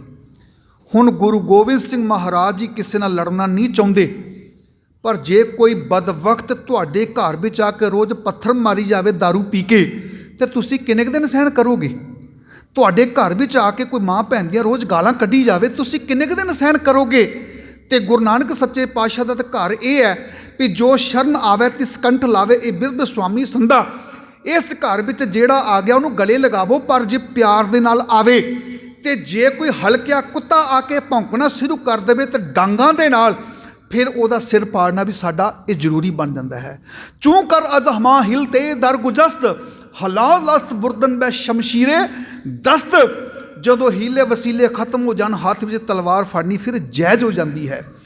ਧੰਨ ਗੁਰੂ ਗੋਬਿੰਦ ਸਿੰਘ ਮਹਾਰਾਜ ਸੱਚੇ ਪਾਤਸ਼ਾਹ ਦੇ ਉੱਤੇ ਪਹਾੜੀ ਰਾਜਿਆਂ ਨੇ ਕਈ ਹਮਲੇ ਕੀਤੇ, ਹਾਰ ਗਏ। ਅਖੀਰ ਰਾਜਾ ਭੀਮ ਚੰਦ ਨੇ ਔਰੰਗਜ਼ੇਬ ਨੂੰ ਚਿੱਠੀ ਲਿਖੀ ਹੈ ਕਿ ਔਰੰਗਜ਼ੇਬ ਬਾਦਸ਼ਾਹ, ਤੁਸੀਂ ਸਾਡੀ ਮਦਦ ਕਰੋ, ਤੁਸੀਂ ਫੌਜ ਭੇਜੋ। ਗੁਰੂ ਗੋਬਿੰਦ ਸਿੰਘ ਨੂੰ ਖਦੇੜ ਕੇ ਆਪਾਂ ਕੱਢ ਦੇਵਾਂਗੇ ਤੇ ਅਸੀਂ ਤੁਹਾਡੀ ਪੂਰੀ ਫੌਜ ਦਾ ਖਰਚ ਚੁੱਕਾਂਗੇ। ਔਰੰਗਜ਼ੇਬ ਨੂੰ ਹੋਰ ਕੀ ਚਾਹੀਦਾ ਸੀ? ਆਪੋ 'ਚ ਲੜੀ ਜਾਣ ਤੇ ਮੇਰਾ ਰਾਜ ਸਲਾਮਤ ਰਵੇ। ਉਹਨਾਂ ਚਿੱਠੀਆਂ ਲਿਖੀਆਂ। ਸੂਬਾ ਜ਼ਬਰਦਸਤ ਖਾਨ ਲਾਹੌਰ, ਸੂਬਾ ਸਰਹੰਦ ਜਿਹਦਾ ਨਾਮ ਤੁਸੀਂ ਸਾਰੇ ਜਾਣਦੇ ਹੋ ਵਜ਼ੀਰ ਖਾਨ, ਨਵਾਬ ਸ਼ੇਰ ਮੁਹੰਮਦ ਖਾਨ ਮਲੇਰਕੋਟਲਾ ਤੇ 22 ਦੇ ਵਿੱਚੋਂ 21 ਰਾਜੇ ਪਹਾੜੀ ਰਾਜੇ, ਇਹ ਸਾਰੀਆਂ ਫੌਜਾਂ ਮਾਰਚ ਮਹੀਨੇ ਵਿੱਚ ਅਨੰਦਪੁਰ ਸਾਹਿਬ ਨੂੰ ਘੇਰਾ ਪਾ ਲੈਂਦੀਆਂ ਨੇ। ਇਹਨਾਂ ਨੇ ਸੋਚਿਆ 15-20 ਦਿਨ ਦੀ ਗੱਲ ਹੈ, ਮਹੀਨੇ 'ਚ ਸਭ ਕੁਝ ਖਾਲੀ ਹੋ ਜਾਵੇਗਾ। ਘੇਰਾ ਲੰਬਾ ਹੁੰਦਾ ਚਲਾ ਗਿਆ। ਅੰਦਰੋਂ ਗੁਰੂ ਮਹਾਰਾਜ ਸੱਚੇ ਪਾਤਸ਼ਾਹ ਜੀ ਦਾ ਸਾਰਾ ਪਰਿਵਾਰ ਤੇ ਸਿੱਖ ਉਹ ਵੀ ਭੁੱਖਣ ਭਾਣੇ ਬੈਠੇ ਹੋਏ, ਪਰ ਬਾਹਰੋਂ ਵੀ ਇਹਨਾਂ ਰਾਜਿਆਂ ਦਾ ਬੁਰਾ ਹਾਲ ਹੈ। ਇਹਨਾਂ ਦੇ ਪਿੰਡਾਂ ਦੇ ਪਿੰਡ ਤਬਾਹ ਕਰ ਦਿੱਤੇ ਪਠਾਣਾਂ ਨੇ। ਜਿਹਦਾ ਬੱਕਰਾ ਦਿਖਿਆ ਬੱਕਰਾ ਚੁੱਕ ਕੇ ਲਿਆਂਦਾ, ਜਿਹਦੀ ਔਰਤ ਦਿਖੀ ਔਰਤ ਚੁੱਕ ਕੇ ਲਿਆਂਦੀ। ਇਹਨਾਂ ਲੋਕਾਂ ਦੀ ਬੜੀ ਬਦਨਾਮੀ ਹੋਣ ਲੱਗੀ। ਇੱਕ ਤਾਂ ਉਹਨਾਂ ਦਾ ਨੁਕਸਾਨ ਹੁੰਦਾ ਪਿਆ, ਦੂਜੀ ਉਹਨਾਂ ਦਾ ਸਾਰੀ ਰਿਆਸਤ ਉਜੜਦੀ ਪਈ। ਲੱਖਾਂ ਦੀ ਫੌਜ ਇਕੱਠੀ ਕਰਕੇ ਬਿਠਾ ਤਾਂ ਲਈ, ਹੁਣ ਉਹਨਾਂ ਦਾ ਖਰਚਾ ਕੌਣ ਝੱਲੇ? ਇਹ ਤੰਗ ਹੋ ਗਏ। ਗੁਰੂ ਗੋਬਿੰਦ ਸਿੰਘ ਸੱਚੇ ਪਾਤਸ਼ਾਹ ਦੇ ਕੋਲ ਰਾਜਾ ਭੀਮ ਚੰਦ ਦਾ ਪੁਰੋਹਿਤ ਪਰਮਾਨੰਦ ਆਇਆ। ਆਟੇ ਦੀ ਗਊ ਬਣਾ ਕੇ, ਮੈਂ ਫਿਰ ਬੇਨਤੀ ਕਰ ਦਿੰਦਾ, ਫੋਨ ਸਾਇਲੈਂਟ ਤੇ ਲਗਾ ਲਵੋ ਜੀ, ਆਖੋ ਸਤਨਾਮ ਸ੍ਰੀ। ਇਹ ਪਰਮਾਨੰਦ ਆਇਆ, ਆਟੇ ਦੀਆਂ ਗਊਆਂ ਬਣਾ ਕੇ ਕਸਮ ਖਾਦੀ, ਕਲਗੀਧਰ ਪਾਤਸ਼ਾਹ ਆਨੰਦਗੜ੍ਹ ਦਾ ਕਿਲ੍ਹਾ ਛੱਡ ਦਿਓ, ਅਸੀਂ ਵੀ ਬੜੇ ਤੰਗ ਆ, ਤੰਗ ਤੁਸੀਂ ਵੀ ਬੜੇ ਹੋ, ਅਸੀਂ ਕੁਝ ਨਹੀਂ ਆਖਾਂਗੇ। ਮਹਾਰਾਜ ਸੱਚੇ ਪਾਤਸ਼ਾਹ ਜੀ ਨੇ ਉਸ ਵੇਲੇ ਕਹਿ ਦਿੱਤਾ, ਕੱਲ ਰਾਤ ਨੂੰ ਅਸੀਂ ਆਨੰਦਗੜ੍ਹ ਦਾ ਕਿਲ੍ਹਾ ਛੱਡ ਦੇਵਾਂਗੇ। ਮੇਰੇ ਸਤਿਗੁਰੂ ਜੀ ਨੇ ਉਸ ਵੇਲੇ ਦੂਸਰੀ ਰਾਤ ਨੂੰ ਗੱਡਿਆਂ ਉੱਤੇ ਮਾਲ ਸਵਾਬ ਲੱਦਿਆ ਤੇ ਜਿਹੜੇ ਬਲਦ ਸੀ ਉਹਨਾਂ ਬਲਦਾਂ ਦੇ ਸਿੰਘਾਂ ਦੇ ਉੱਤੇ ਮਸ਼ਾਲਾਂ ਬਣ ਕੇ ਜਦੋਂ ਬਾਹਰ ਨੂੰ ਕਾਫਲਾ ਤੋਰਿਆ, ਅਜੇ 2 ਫਰਲਾਂਗ ਦੀ ਦੂਰੀ ਤੇ ਗਿਆ ਸੀ, ਪਹਾੜੀ ਰਾਜੇ ਟੁੱਟ ਕੇ ਪੈ ਗਏ। ਕਹਿੰਦੇ ਲੁੱਟ ਲੋ ਲੁੱਟ ਲੋ, ਇਹਨਾਂ ਸਿੱਖੜਿਆਂ ਨੂੰ ਬਚ ਕੇ ਜਾਣ ਨਹੀਂ ਦੇਣਾ। ਜਦੋਂ ਟੁੱਟ ਕੇ ਪਏ ਤੇ ਜਦੋਂ ਉਹਨਾਂ ਨੇ ਦੇਖਿਆ ਤੇ ਉਸ ਗੱਡਿਆਂ ਦੇ ਉੱਤੇ ਗੰਦਗੀ, ਜੋ ਵੀ ਪਰਾਲੀ, ਜੋ ਵੀ ਕੂੜਾ, ਜੋ ਵੀ ਫਟੇ ਪੁਰਾਣੇ ਕੱਪੜੇ ਸੀ, ਸਾਰੇ ਲੱਦੇ ਹੋਏ ਸੀ। ਗੁਰੂ ਗੋਬਿੰਦ ਸਿੰਘ ਨੂੰ ਧੋਖਾ ਦੇਣਾ ਚਾਹੁੰਦੇ ਸੀ, ਆਪ ਹੀ ਧੋਖਾ ਖਾ ਲਿਆ। ਹੁਣ ਕਿਸ ਮੂੰਹ ਦੇ ਨਾਲ ਗੁਰੂ ਗੋਬਿੰਦ ਸਿੰਘ ਜੀ ਦੇ ਸਾਹਮਣੇ ਜਾਈਏ। 2-4 ਹਫ਼ਤੇ ਬਤੀਤ ਹੋ ਗਏ, ਦਸੰਬਰ ਦਾ ਮਹੀਨਾ ਚੜ੍ਹਨਾ ਸ਼ੁਰੂ ਹੋ ਗਿਆ। ਹੁਣ ਪਹਾੜੀ ਰਾਜੇ ਤਾਂ ਆਪਣੀ ਇਤਬਾਰ ਗਵਾ ਚੁੱਕੇ ਸੀ, ਆਪਣੀ ਪ੍ਰਤੀਤ ਆਪ ਹੀ ਖੋਵੈ ਬਹੁਰ ਉਸਕਾ ਵਿਸ਼ਵਾਸ ਨਾ ਹੋਵੇ। ਉਹ ਆਪਣੀ ਪ੍ਰਤੀਤ ਗਵਾ ਚੁੱਕੇ ਸੀ। ਉਸ ਵੇਲੇ ਇੱਕ ਸ਼ਾਹੀ ਕਾਜੀ, ਵਲੀ ਹਸਨ ਉਹਦਾ ਨਾਮ ਹੈ ਜੀ, ਸਮਾਨੇ ਦਾ ਇਹ ਸ਼ਾਹੀ ਕਾਜੀ ਵਲੀ ਹਸਨ ਇੱਕ ਕੁਰਾਨ ਲੈ ਕੇ ਅਨੰਦਪੁਰ ਸਾਹਿਬ ਦੇ ਕਿਲੇ ਦੇ ਅੰਦਰ ਆਇਆ, ਕਿਲਾ ਆਨੰਦਗੜ੍ਹ ਦੇ ਅੰਦਰ। ਵਲੀ ਹਸਨ ਗੁਰੂ ਗੋਬਿੰਦ ਸਿੰਘ ਮਹਾਰਾਜ ਜੀ ਨੂੰ ਕਹਿਣ ਲੱਗਾ, ਸਤਿਗੁਰੂ ਜੀ, ਪਹਾੜੀ ਰਾਜਿਆਂ ਨੇ ਤੁਹਾਡੇ ਨਾਲ ਧੋਖਾ ਕੀਤਾ, ਉਹ ਬੜੇ ਸ਼ਰਮਸਾਰ ਨੇ, ਪਰ ਮੈਂ ਸ਼ਾਹੀ ਕਾਜੀ ਕਸਮ ਖਾਂਦਾ ਹਾਂ, ਔਰੰਗਜ਼ੇਬ ਦੇ ਦਸਤਖਤ ਹੋ ਚੁੱਕੇ ਨੇ ਕੁਰਾਨ ਮਜੀਦ ਤੇ, ਤੁਸੀਂ ਦੇਖ ਸਕਦੇ ਹੋ। ਅਸੀਂ ਕੁਰਾਨ ਮਜੀਦ ਦੀ ਕਸਮ ਖਾਂਦੇ ਹਾਂ, ਤੁਸੀਂ ਇਹ ਆਨੰਦਗੜ੍ਹ ਦਾ ਕਿਲਾ ਛੱਡ ਜਾਵੋ, ਅਸੀਂ ਤੁਹਾਡਾ ਰਸਤਾ ਨਹੀਂ ਰੋਕਾਂਗੇ। ਹੁਣ ਜਦੋਂ ਕੁਰਾਨ ਦੀਆਂ ਕਸਮਾਂ ਖਾ ਲੀਆਂ, ਵਲੀ ਹਸਨ ਨਾਂ ਦੇ ਉਸ ਕਾਜੀ ਨੇ ਉਹਦੇ ਨਾਲ 10-12 ਵੱਡੇ ਅਫਸਰ ਮੁਗਲ ਫੌਜ ਦੇ ਅੰਦਰ ਆਏ ਕਿਲੇ ਦੇ, ਤੇ ਹੱਥ ਜੋੜ ਕੇ ਕਸਮਾਂ ਖਾਂਦੇ ਪਏ ਨੇ। ਔਰ ਗੁਰੂ ਗੋਬਿੰਦ ਸਿੰਘ ਮਹਾਰਾਜ ਜੀ ਨੇ ਜਦੋਂ ਜ਼ਫਰਨਾਮਾ ਲਿਖਿਆ ਸੀ, 123 ਸ਼ਲੋਕਾਂ ਵਿੱਚੋਂ ਇੱਕ ਸ਼ਲੋਕ ਇਹ ਵੀ ਲਿਖਿਆ ਸੀ, ਤੁਰਾ ਤੁਰਕ ਤਾਜੀ ਬੈ ਮਕਰੋ ਰਿਆ, ਮਰਾ ਚਾਰ ਸਾਜੀ ਬੈ ਸਿਦਕੋ ਸਫਾ। ਔਰੰਗਜ਼ੇਬ ਬਾਦਸ਼ਾਹ, ਤੇਰੇ ਅਫਸਰ, ਤੇਰੇ ਕਾਜੀ, ਤੇਰੇ ਵੱਡੇ ਵੱਡੇ ਜਰਨੈਲ 1 ਨੰਬਰ ਦੇ ਮਕਾਰ ਸਨ, ਕਿਉਂਕਿ ਉਹਨਾਂ ਲੋਕਾਂ ਨੇ ਝੂਠੀਆਂ ਕੁਰਾਨ ਦੀਆਂ ਕਸਮਾਂ ਖਾਧੀਆਂ ਸੀ। ਮਹਾਰਾਜ ਜੀ ਨੇ ਜ਼ਫਰਨਾਮੇ 'ਚ ਵਿਸ਼ੇਸ਼ ਤੌਰ 'ਤੇ ਗੱਲ ਲਿਖੀ ਹੋਈ ਹੈ।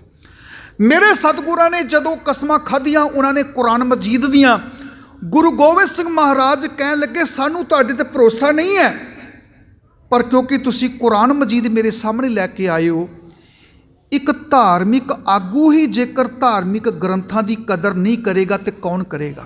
ਆਖੋ ਸਤਨਾਮ ਸ੍ਰੀ। ਹੁਣ ਗੱਲ ਨਾ ਔਰੰਗਜ਼ੇਬ ਦੀ ਰਹਿ ਗਈ, ਨਾ ਕਾਜੀ ਸਾਹਿਬ ਤੁਹਾਡੀ ਰਹਿ ਗਈ, ਨਾ ਸਾਡੀ ਰਹਿ ਗਈ। ਜਦੋਂ ਤੁਹਾਡਾ ਗ੍ਰੰਥ ਹੀ ਕੁਰਾਨ ਮਜੀਦ ਹੀ ਸਾਡੇ ਸਾਹਮਣੇ ਆ ਗਿਆ ਤੇ ਤੁਸੀਂ ਕਸਮ ਖਾ ਲਈ। ਇੱਕ ਧਾਰਮਿਕ ਆਗੂ, ਇੱਕ ਧਾਰਮਿਕ ਬੰਦਾ ਜੇ ਧਾਰਮਿਕ ਗ੍ਰੰਥਾਂ ਦੀ ਉਹੀ ਕਦਰ ਨਹੀਂ ਕਰੇਗਾ ਤੇ ਹੁਣ ਕੌਣ ਕਦਰ ਕਰੇਗਾ? ਜਾ, ਅਸੀਂ ਪੱਕੇ ਤੌਰ ਤੇ ਤੈਨੂੰ ਕਹਿ ਦਿੰਦੇ ਹਾਂ, ਕੱਲ ਰਾਤ ਨੂੰ ਆਨੰਦਗੜ੍ਹ ਦਾ ਕਿਲਾ ਛੱਡ ਦੇਵਾਂਗੇ। 6 ਤੇ 7 ਪੋਹ ਦੀ ਰਾਤ ਨੂੰ ਗੁਰੂ ਗੋਬਿੰਦ ਸਿੰਘ ਸੱਚੇ ਪਾਤਸ਼ਾਹ ਜੀ ਆਨੰਦਗੜ੍ਹ ਦਾ ਕਿਲਾ ਛੱਡ ਦਿੰਦੇ ਨੇ। ਆਨੰਦਪੁਰ ਸਾਹਿਬ ਤੋਂ ਕੀਰਤਪੁਰ 7 ਕਿਲੋਮੀਟਰ ਦੂਰ ਹੈ। ਗੁਰੂ ਗੋਬਿੰਦ ਸਿੰਘ ਮਹਾਰਾਜ ਜੀ ਦਾ ਕਾਫਲਾ ਅਜੇ 7 ਕਿਲੋਮੀਟਰ ਦੂਰ ਪਹੁੰਚਿਆ ਸੀ। ਕੁਰਾਨ ਦੀਆਂ ਕਸਮਾਂ ਖਾਣ ਵਾਲਿਆਂ ਨੇ ਉੱਚੀ ਆਵਾਜ਼ 'ਚ ਕਹਿਤਾ, ਅੱਲਾਹੂ ਅਕਬਰ। ਗੁਰੂ ਗੋਬਿੰਦ ਸਿੰਘ ਬਚ ਕੇ ਨਹੀਂ ਜਾਣਾ ਚਾਹੀਦਾ, ਬਾਗੀ ਗੁਰੂ ਨੂੰ ਘੇਰਾ ਪਾ ਲਵੋ। ਇੱਧਰੋਂ ਰਾਜਾ ਅਜਮੇਰ ਚੰਦ ਵਰਗਿਆਂ ਨੇ ਕਹਿਤਾ, ਟੁੱਟ ਕੇ ਪੈ ਜਾਓ, ਗੁਰੂ ਗੋਬਿੰਦ ਸਿੰਘ ਨੂੰ ਖਤਮ ਕਰ ਦੇਣਾ। ਗੁਰੂ ਗੋਬਿੰਦ ਸਿੰਘ ਮਹਾਰਾਜ ਜੀ 7 ਮਹੀਨਿਆਂ ਤੋਂ ਘੇਰੇ ਵਿੱਚ ਪਏ ਹੋਏ ਸਨ। ਭੁੱਖਣ ਭਾਣੇ ਉਹਦੇ ਸਿੱਖ ਇਹ ਲੜਦੇ ਪਏ ਨੇ, ਅੱਗੇ ਵਧਦੇ ਪਏ ਨੇ। ਧੰਨ ਗੁਰੂ ਗੋਬਿੰਦ ਸਿੰਘ ਸੱਚੇ ਪਾਤਸ਼ਾਹ ਜੀ ਨੇ ਆਨੰਦਪੁਰ ਸਾਹਿਬ ਦੀ ਧਰਤੀ ਤੋਂ ਨਿਕਲਣ ਤੋਂ ਪਹਿਲਾਂ ਭਾਈ ਉਦੇ ਸਿੰਘ ਜਿਹੜੇ ਸਨ, ਉਹ ਗੁਰੂ ਗੋਬਿੰਦ ਸਿੰਘ ਜੀ ਦੇ ਹਮ ਉਮਰ ਵੀ ਹੈ, ਹਮ ਸ਼ਕਲ ਵੀ ਹੈ। ਮਹਾਰਾਜ ਜੀ ਨੇ ਇੱਕ ਪੁਸ਼ਾਕ ਆਪਣੀ ਭਾਈ ਉਦੇ ਸਿੰਘ ਨੂੰ ਪਵਾ ਦਿੱਤੀ ਸੀ ਵੀ ਮੁਗਲਾਂ ਨੂੰ ਭੁਲੇਖਾ ਪੈ ਜਾਵੇ ਵੀ ਇਹ ਵੀ ਗੁਰੂ ਗੋਬਿੰਦ ਸਿੰਘ ਜੀ ਹੈ। ਪਿੰਡ ਝੱਖੀਆਂ ਦੀ ਜੂਹ ਦੇ ਕੋਲ ਆਏ, ਜਿੱਥੇ ਅੱਜ ਕੱਲ੍ਹ ਗੁਰਦੁਆਰਾ ਸ਼ਾਹੀ ਟਿੱਬੀ ਸਾਹਿਬ ਬਣਿਆ ਹੋਇਆ। 100 ਸਿੰਘਾਂ ਦਾ ਜਥਾ ਲੈ ਕੇ ਭਾਈ ਉਦੇ ਸਿੰਘ ਲੜਦੇ ਨੇ। ਲੜਦਿਆਂ ਲੜਦਿਆਂ ਸ਼ਹਾਦਤ ਦਾ ਜਾਮ ਪੀ ਗਏ। ਰਾਜਾ ਅਜਮੇਰ ਚੰਦ ਭੀਮ ਚੰਦ ਦਾ ਪੁੱਤਰ, ਉਹਨੂੰ ਭੁਲੇਖਾ ਪੈ ਗਿਆ, ਕਹਿੰਦਾ ਗੁਰੂ ਗੋਬਿੰਦ ਸਿੰਘ ਖਤਮ ਕਰ ਦਿੱਤਾ। ਸੀਸ ਵੱਢ ਕੇ ਖੁਸ਼ੀਆਂ ਮਨਾਉਣ ਲੱਗੇ ਤੇ ਵਲੀ ਹਸਨ ਨੂੰ ਸੱਦਿਆ ਗਿਆ ਵੀ ਸੱਜਣਾ, ਤੇਰੀਆਂ ਤਾਂ ਗੁਰੂ ਗੋਬਿੰਦ ਸਿੰਘ ਮਹਾਰਾਜ ਜੀ ਦੇ ਨਾਲ ਗੱਲਾਂ ਹੋਈਆਂ ਨੇ, ਤੂੰ ਤਾਂ ਗੁਰੂ ਗੋਬਿੰਦ ਸਿੰਘ ਦੇ ਦਰਬਾਰ ਵਿੱਚ ਗਿਆ, ਪਛਾਣ ਇਹ ਕੌਣ ਹੈ, ਇਹ ਸੀਸ ਕਿਹਦਾ? ਵਲੀ ਹਸਨ ਕਹਿਣ ਲੱਗਾ, ਮੂਰਖੋ, ਇਹ ਤਾਂ ਭਾਈ ਉਦੇ ਸਿੰਘ ਦਾ ਸੀਸ ਹੈ, ਗੁਰੂ ਗੋਬਿੰਦ ਸਿੰਘ ਤਾਂ ਅੱਗੇ ਨਿਕਲ ਗਿਆ ਹੈ। ਉਹ ਫਿਰ ਪਿੱਛੇ ਸ਼ੁਰੂ ਹੋ ਗਏ। ਪਿੰਡ ਚੱਖੀਆਂ ਦੀ ਜੂ ਸ਼ਾਹੀ ਟਿੱਬੀ ਨੂੰ ਪਾਰ ਕਰਕੇ ਸਰਸਾ ਨਦੀ ਦੇ ਕੰਢੇ ਤੇ ਪਹੁੰਚੇ ਨੇ। ਧੰਨ ਗੁਰੂ ਗੋਬਿੰਦ ਸਿੰਘ ਸੱਚੇ ਪਾਤਸ਼ਾਹ ਜੀ, ਸਰਸਾ ਨਦੀ ਤੇ ਉਹਨਾਂ ਦਾ ਇੰਨਾ ਨੁਕਸਾਨ ਕਿਉਂ ਹੋਇਆ? ਇਹਦਾ ਵੱਡਾ ਕਾਰਨ ਇਹ ਨਹੀਂ ਵੀ ਨਦੀ ਵਿੱਚ ਫਲੱਡ ਆਇਆ ਹੋਇਆ ਸੀ। ਇਹਦਾ ਵੱਡਾ ਕਾਰਨ ਇਹ ਹੈ, ਪਿੱਛੋਂ ਪਹਾੜੀ ਰਾਜਿਆਂ ਦੀ ਫੌਜ ਆ ਰਹੀ ਹੈ। ਸੂਬੇਦਾਰ ਜ਼ਬਰਦਸਤ ਖਾਨ ਲਾਹੌਰ, ਉਹਦੀ ਫੌਜ ਆ ਰਹੀ ਹੈ। ਨਦੀ ਦੇ ਇਸ ਕਿਨਾਰੇ ਤੇ ਗੁਰੂ ਗੋਬਿੰਦ ਸਿੰਘ ਜੀ, ਪਿੱਛੇ ਪੂਰੀਆਂ ਫੌਜਾਂ ਅਨੰਦਪੁਰ ਸਾਹਿਬ ਤੋਂ ਹੀ ਪਿੱਛੇ ਆ ਰਹੀਆਂ, ਹਮਲਾ ਕਰਦੀਆਂ। ਨਦੀ ਦੇ ਇਸ ਕਿਨਾਰੇ ਤੇ ਗੁਰੂ ਗੋਬਿੰਦ ਸਿੰਘ ਜੀ ਤੇ ਨਦੀ ਦੇ ਪਰਲੇ ਕਿਨਾਰੇ ਤੇ ਰੋਪੜ ਦੇ ਰੰਗੜ ਗੁੱਜਰ ਤੇ ਸ਼ਾਹੀ ਫੌਜਾਂ ਨੇ ਪਰਲਾ ਕਿਨਾਰਾ ਮੱਲਿਆ ਹੋਇਆ ਸੀ। ਹੁਣ ਤੁਸੀਂ ਅੰਦਾਜ਼ਾ ਲਗਾ ਲਓ, ਨਦੀ 'ਚ ਬੰਦਾ ਰੁੜਦਾ ਜਾ ਰਿਹਾ ਹੋਵੇ, ਰੁੜਦਾ ਰੁੜਦਾ ਕਿਤੇ ਕਿਨਾਰੇ ਬੂਝੇ ਨੂੰ ਫੜ ਵੀ ਲਵੇ ਤੇ ਉੱਥੇ ਬੰਦਾ ਖੜਾ ਹੋਵੇ ਤੇ ਤੁਹਾਡੇ ਸਿਰ 'ਚ ਪੱਥਰੀ ਮਾਰ ਦੇਵੇ ਨਾ, ਤੁਸੀਂ ਬਾਹਰ ਨਹੀਂ ਨਿਕਲ ਸਕਦੇ।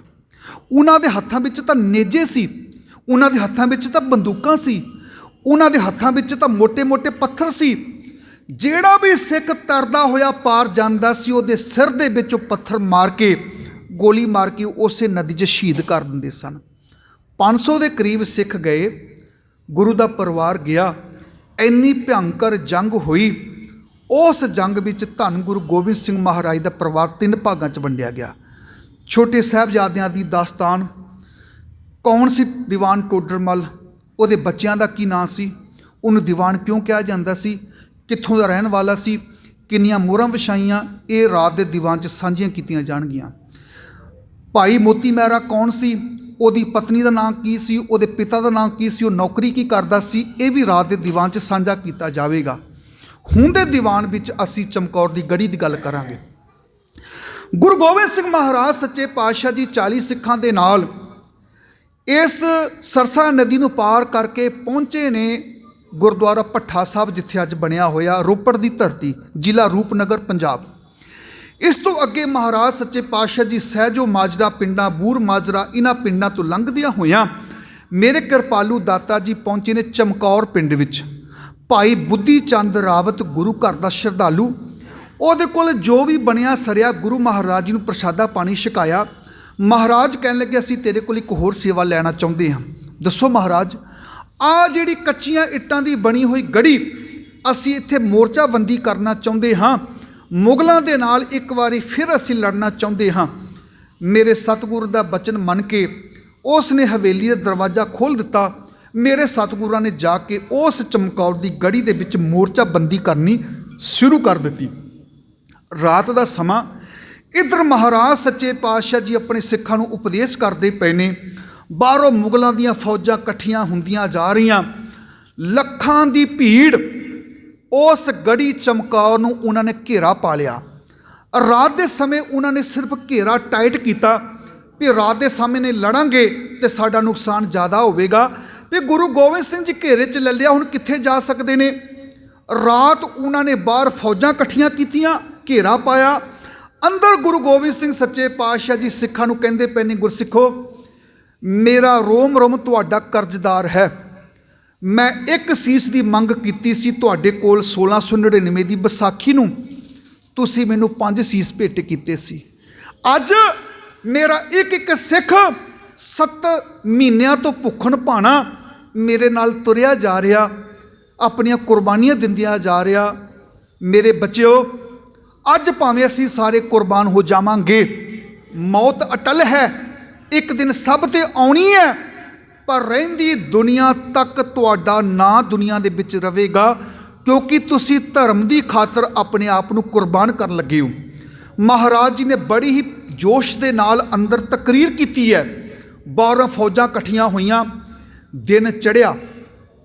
ਵਜ਼ੀਰ ਖਾਨ ਨੇ ਫੌਜੀ ਅਫਸਰ ਬੁਲਾਏ, ਕੀ ਕੀਤਾ ਜਾਵੇ। ਉਸ ਵੇਲੇ ਨਵਾਬ ਮਲੇਰਕੋਟਲਾ ਸ਼ੇਰ ਮੁਹੰਮਦ ਖਾਨ, ਉਹਦਾ ਇੱਕ ਭਰਾ ਖਿਜ਼ਰ ਖਾਨ, ਇਹ ਵੀ ਨਾਲ ਜੰਗ 'ਚ ਆਇਆ ਹੋਇਆ ਸੀ। ਉਹਦੇ ਚਾਚੇ ਦਾ ਜਿਹੜਾ ਪੁੱਤਰ ਹੈ ध्यान देना, चाचे का जिहड़ा पुत्र है नाहर खान, ये भी उस जंग विच लड़दा पिया। नाहर खान कहन लगा, मैं हथ जोड़ के बेनती करना, मैनू एक मौका दिओ, मैं गुरु गोबिंद सिंह नूं आप ही खत्म कर देवांगा। किवें? कहंदे पौड़ियां लगा के ते मैं चमकौर दे अंदर ही दबोच लवांगा। नाहर खान ने पौड़ियां मंगाईयां पिंडां दे विचों, पौड़ियां लगा के वख-वख जगह के उत्ते नाहर खान चोरी छुपे अपनी फौज नूं लैके चमकौर की गढ़ी दे उत्ते चढ़न लगा। जदों अखीरलियां पौड़ियां ते पहुंचिया, सप वांग मुंडी कढ़ी ते गुरु गोबिंद सिंह जी सामने खड़े, कहंदे नाहर खान तैयार हो जा, एक तीर तेरे वल नूं आ रहा है। मेरे सच्चे पातशाह ने तीर चलाया, नाहर खान की गर्दन के आर पार हो गया, भुआंटनियां मारदा होया थल्ले आके डिग्या, थल्ले उहदी मौत हो जाती है। मुगलों की फौज चुक के लै गई। उहदी लाश नूं देख के उत्थे एक होर सूरमा जिहदा नाम भीखन खान लिखिया होया, ये भीखन खान कहंदा मैनूं कसम है इस सूरमे दी, इहदी मौत का बदला मैं लवांगा, मैं पौड़ियां ते चढ़ांगा। भीखन खान उत्ते चढ़िया, हौली हौली लुक लुक के चढ़दा पिया। मेरे कलगीधर पातशाह ने उहदे सिर दे विच गुरज मारिया, दुफाड़ कर दिता उहदा सिर, भुआटनियां खांदा वह भी थले डिग गया, चुक के उहनूं भी लै गए। जदों दूसरा सूरमा भी मारिया गया, उस वेले ख्वाजा महमूद अली और कहन लगा दो सूरमे मारे गए, मैनू मौका दिता जाए। ये ख्वाजा महमूद अली पौड़ियां ते चढ़दा पिया, गुरु गोबिंद सिंह नूं मैं दबोच लवांगा। जदों ये पौड़ियां ते चढ़ के इन्हें मुंडी कढ़ी ते गुरु गोबिंद सिंह कहन लगे, महमूद अली रुक जा, एक तीर का प्रसाद असीं तैनूं भी देन लगे आ। जदों गुरु गोबिंद सिंह ने अपनी कमान का चिल्ला खिंचिया, महमूद अली ने उत्तों छाल मार दी, कहंदा टट्ठे खूह च जावे जंग, अपनी जान बचावो। जदों छाल मार के थले भज गया, औरंगजेब की चिट्ठी विच जफरनामा विच गुरु गोबिंद सिंह ने आख्या, ऐ औरंगजेब तेरे सूरमे मेरे नाल लड़न वास्ते आए सी, दोवां नूं तां मैं पार बुला दिता। ख्वाजा मरदूद, महमूद अली उहदा नां सी, महाराज ने जफरनामा विच ख्वाजा मरदूद लिखिया होया। कहन लगे ख्वाजा मरदूद, एक तीर मैं ओदी झोली च भी पा देना सी, पर वह बुजदिल लुक गया, छाल मार के पिछे भज गया। हुण जदों 3 जरनैल मुगलों के 2 मारे गए, तीसरा भज गया। शेर मुहम्मद खान का भरा नाहर खान भी मारिया गया। कहंदे हुण की कीता जावे? कहंदे घेरा होर टैट कर देवो, घेरा होर टैट कर देवो। धन गुरु गोबिंद सिंह महाराज सच्चे पातशाह जी सिखां नूं कहन लगे भी गल ये है, सारी दी सारी फौज साडे ते अटैक करेगी, कल दुनिया के लोकी कहणगे लो जी गुरु गोबिंद सिंह तो अंदर लुकिया पिया सी, लुके होए नूं अंदर ही खत्म करता, असी जंग के मैदान विच लड़ के शहीद होवांगे, असी अंदर लुक छुप के शहीद नहीं होवांगे। गुरु गोबिंद सिंह सच्चे पातशाह जी ने 8-8 सिंघां दे जथे जंग के मैदान विच तोड़ने शुरू कर दिते हैं। मेरे सतगुरु धन गुरु गोबिंद सिंह महाराज जी दे ये जिहड़े 40 सिख है ना, इन्हां विच 2 महान सिखां दा मैं जिक्र जरूर करना चाहांगा। एक जदों 25 मई 1675 नूं 16 पंडित कश्मीर की धरती तो आए साडे जनेऊ नूं बचा लवो, उन्हां 16 पंडितां की अगवाई करने वाले जिहड़े सन, उन्हां दा नाम सी पंडित किरपा राम। आखो जी सतनाम श्री पंडित किरपा राम। भैन जी चुप दा दान बख्शो, बड़ा समा साडा कीमती है, मैनू पसीना पै रहा, मैं गुरु की गल सुना रहा, बड़े ध्यान नाल सुनना, कोई ना बोले, हथ जोड़ के बेनती है। धन गुरु गोबिंद सिंह सच्चे पातशाह मेरे कृपालू दाता जी, दातार पिता कहंदे असीं लड़ के मरना चाहुंदे हां। 8 सिंघां दे जथे महाराज ने चमकौर की गढ़ी विच तोड़ने शुरू कर दिते। इन्हां विच 2 महान गुरु दे सिख, एक पंडित किरपा राम, जदों महाराज जी दे कोल आके बेनती कीती सी, चित चरण कमल का आसरा, चित चरण कमल संग जोड़ी है, मन लोचे बुराइयां गुरशब्दी ए मन होड़ी है। तेग बहादुर बोलिया, तर भैया धर्म ना छोड़ी है, वह बाह जिन्हां दी पकड़ी है सिर दीजा है, बाह ना छोड़ी है। अज बाह फड़ी है उन्हां गरीब मजलूम पंडितां दी। धन गुरु गोबिंद सिंह सच्चे पातशाह ने पिता नूं दिल्ली तोरिया, ਦਿੱਲੀ ਗੁਰੂ ਤੇਗ ਬਹਾਦਰ ਦੀ ਸ਼ਹਾਦਤ ਹੋਈ, ਜਦੋਂ ਉਹਨਾਂ ਦਾ ਸੀਸ ਲੈ ਕੇ ਭਾਈ ਜੈਤਾ ਪਹੁੰਚਿਆ ਕੀਰਤਪੁਰ ਸਾਹਿਬ ਦੀ ਧਰਤੀ ਤੇ, ਸਾਰੀ ਸੰਗਤ ਨੇ ਗੁਰੂ ਦਾ ਸੀਸ ਦੇਖਿਆ। ਉਸ ਸੰਗਤ ਵਿੱਚ ਪੰਡਿਤ ਕਿਰਪਾ ਰਾਮ ਵੀ ਖੜਾ ਗੁਰੂ ਜੀ ਦੇ ਸੀਸ ਨੂੰ ਨਮਸਕਾਰ ਕਰਕੇ ਕਸਮ ਖਾਧੀ ਸੀ, ਉਹ ਦਾਤਿਆ ਸਾਡੇ ਧਰਮ ਨੂੰ ਬਚਾਉਣ ਦੇ ਲਈ ਆਪਣਾ ਸੀਸ ਕੁਰਬਾਨ ਕਰਨ ਵਾਲਿਆ, ਅੱਜ ਤੋਂ ਬਾਅਦ ਪੰਡਿਤ ਕਿਰਪਾ ਰਾਮ ਦਾ ਸੀਸ ਵੀ ਤੇਰੀ ਸੇਵਾ ਵਿੱਚ ਲੱਗੇਗਾ। ਉਹ ਪੰਡਿਤ ਕਿਰਪਾ ਰਾਮ 1699 ਦੀ ਵਿਸਾਖੀ ਨੂੰ ਖੰਡੇ ਬਾਟੀ ਦੀ ਪੌਲ ਛਕ ਕੇ ਕਿਰਪਾ ਸਿੰਘ ਬਣ ਗਿਆ। ਉਹ ਵੀ ਚਮਕੌਰ ਦੀ ਗੜੀ ਦੇ ਵਿੱਚ ਹੈ। ਉਸ ਤੋਂ ਬਾਅਦ ਦੂਸਰੀ ਮਹਾਨ ਸ਼ਖਸੀਅਤ ਪੰਡਿਤ ਲਾਲ ਚੰਦ ਕੌਣ ਹੈ? ਪੰਜੋਖੜਾ ਸਾਹਿਬ ਦੀ ਧਰਤੀ ਤੇ 8ਵੇਂ ਪਾਤਸ਼ਾਹ ਨੂੰ ਕਹਿਣ ਲੱਗਾ, ਲੈ ਛੋਟੀ ਜੀ ਉਮਰ ਨਾ ਹਰ ਕ੍ਰਿਸ਼ਨ, ਉਹ ਕ੍ਰਿਸ਼ਨ ਦੀ ਕਿੱਥੋਂ ਬਰਾਬਰੀ ਕਰ ਲੈਣਗੇ? ਗੁਰੂ ਘਰ ਨੂੰ ਟਿਚਕਰਾ ਕਰਨ ਵਾਲਾ ਪੰਡਿਤ ਲਾਲ ਚੰਦ, ਜਦੋਂ ਧੰਨ ਗੁਰੂ 8ਵੇਂ ਪਾਤਸ਼ਾਹ ਨੇ ਲਾਲ ਚੰਦ ਦਾ ਹੰਕਾਰ ਤੋੜਿਆ ਤੇ ਸ਼ਰਧਾ ਦੇ ਵਿੱਚ ਆ ਕੇ ਗੁਰੂ ਮਹਾਰਾਜ ਜੀ ਦੇ ਚਰਨਾਂ 'ਚ ਨਮਸਕਾਰ ਕਰਨ ਲੱਗਾ, ਸਤਿਗੁਰੂ ਮੇਰੇ ਤੇ ਕਿਰਪਾ ਕਰੋ, ਇਹ ਜਿਹੜਾ ਗੂੰਗਾ ਤੇ ਬੋਲਾ ਛੱਜੂ ਝੀਵਰ, ਤੁਸੀਂ ਇਹਦੇ ਤੇ ਜਿਹੜੀ ਕਿਰਪਾ ਕੀਤੀ ਹੈ ਮੇਰੇ ਤੇ ਵੀ ਕਿਰਪਾ ਕਰੋ। ਤੇ 8ਵੇਂ ਪਾਤਸ਼ਾਹ ਨੇ ਆਖਿਆ ਸੀ, ਪੰਡਿਤ ਲਾਲ ਚੰਦ ਇਹਨੂੰ ਤਾਂ ਸਿਰਫ ਅਸੀਂ ਇੱਕ ਵਿਦਵਾਨ ਬਣਾਇਆ ਹੈ ਗਿਆਨ ਦੇ ਕੇ, ਵਿਦਵਾਨ ਤਾਂ ਤੂੰ ਪਹਿਲਾਂ ਹੀ ਹੈ ਪੰਡਿਤ, ਪਰ ਅਸੀਂ ਤੈਨੂੰ ਸੂਰਮਾ ਵੀ ਬਣਾਵਾਂਗੇ।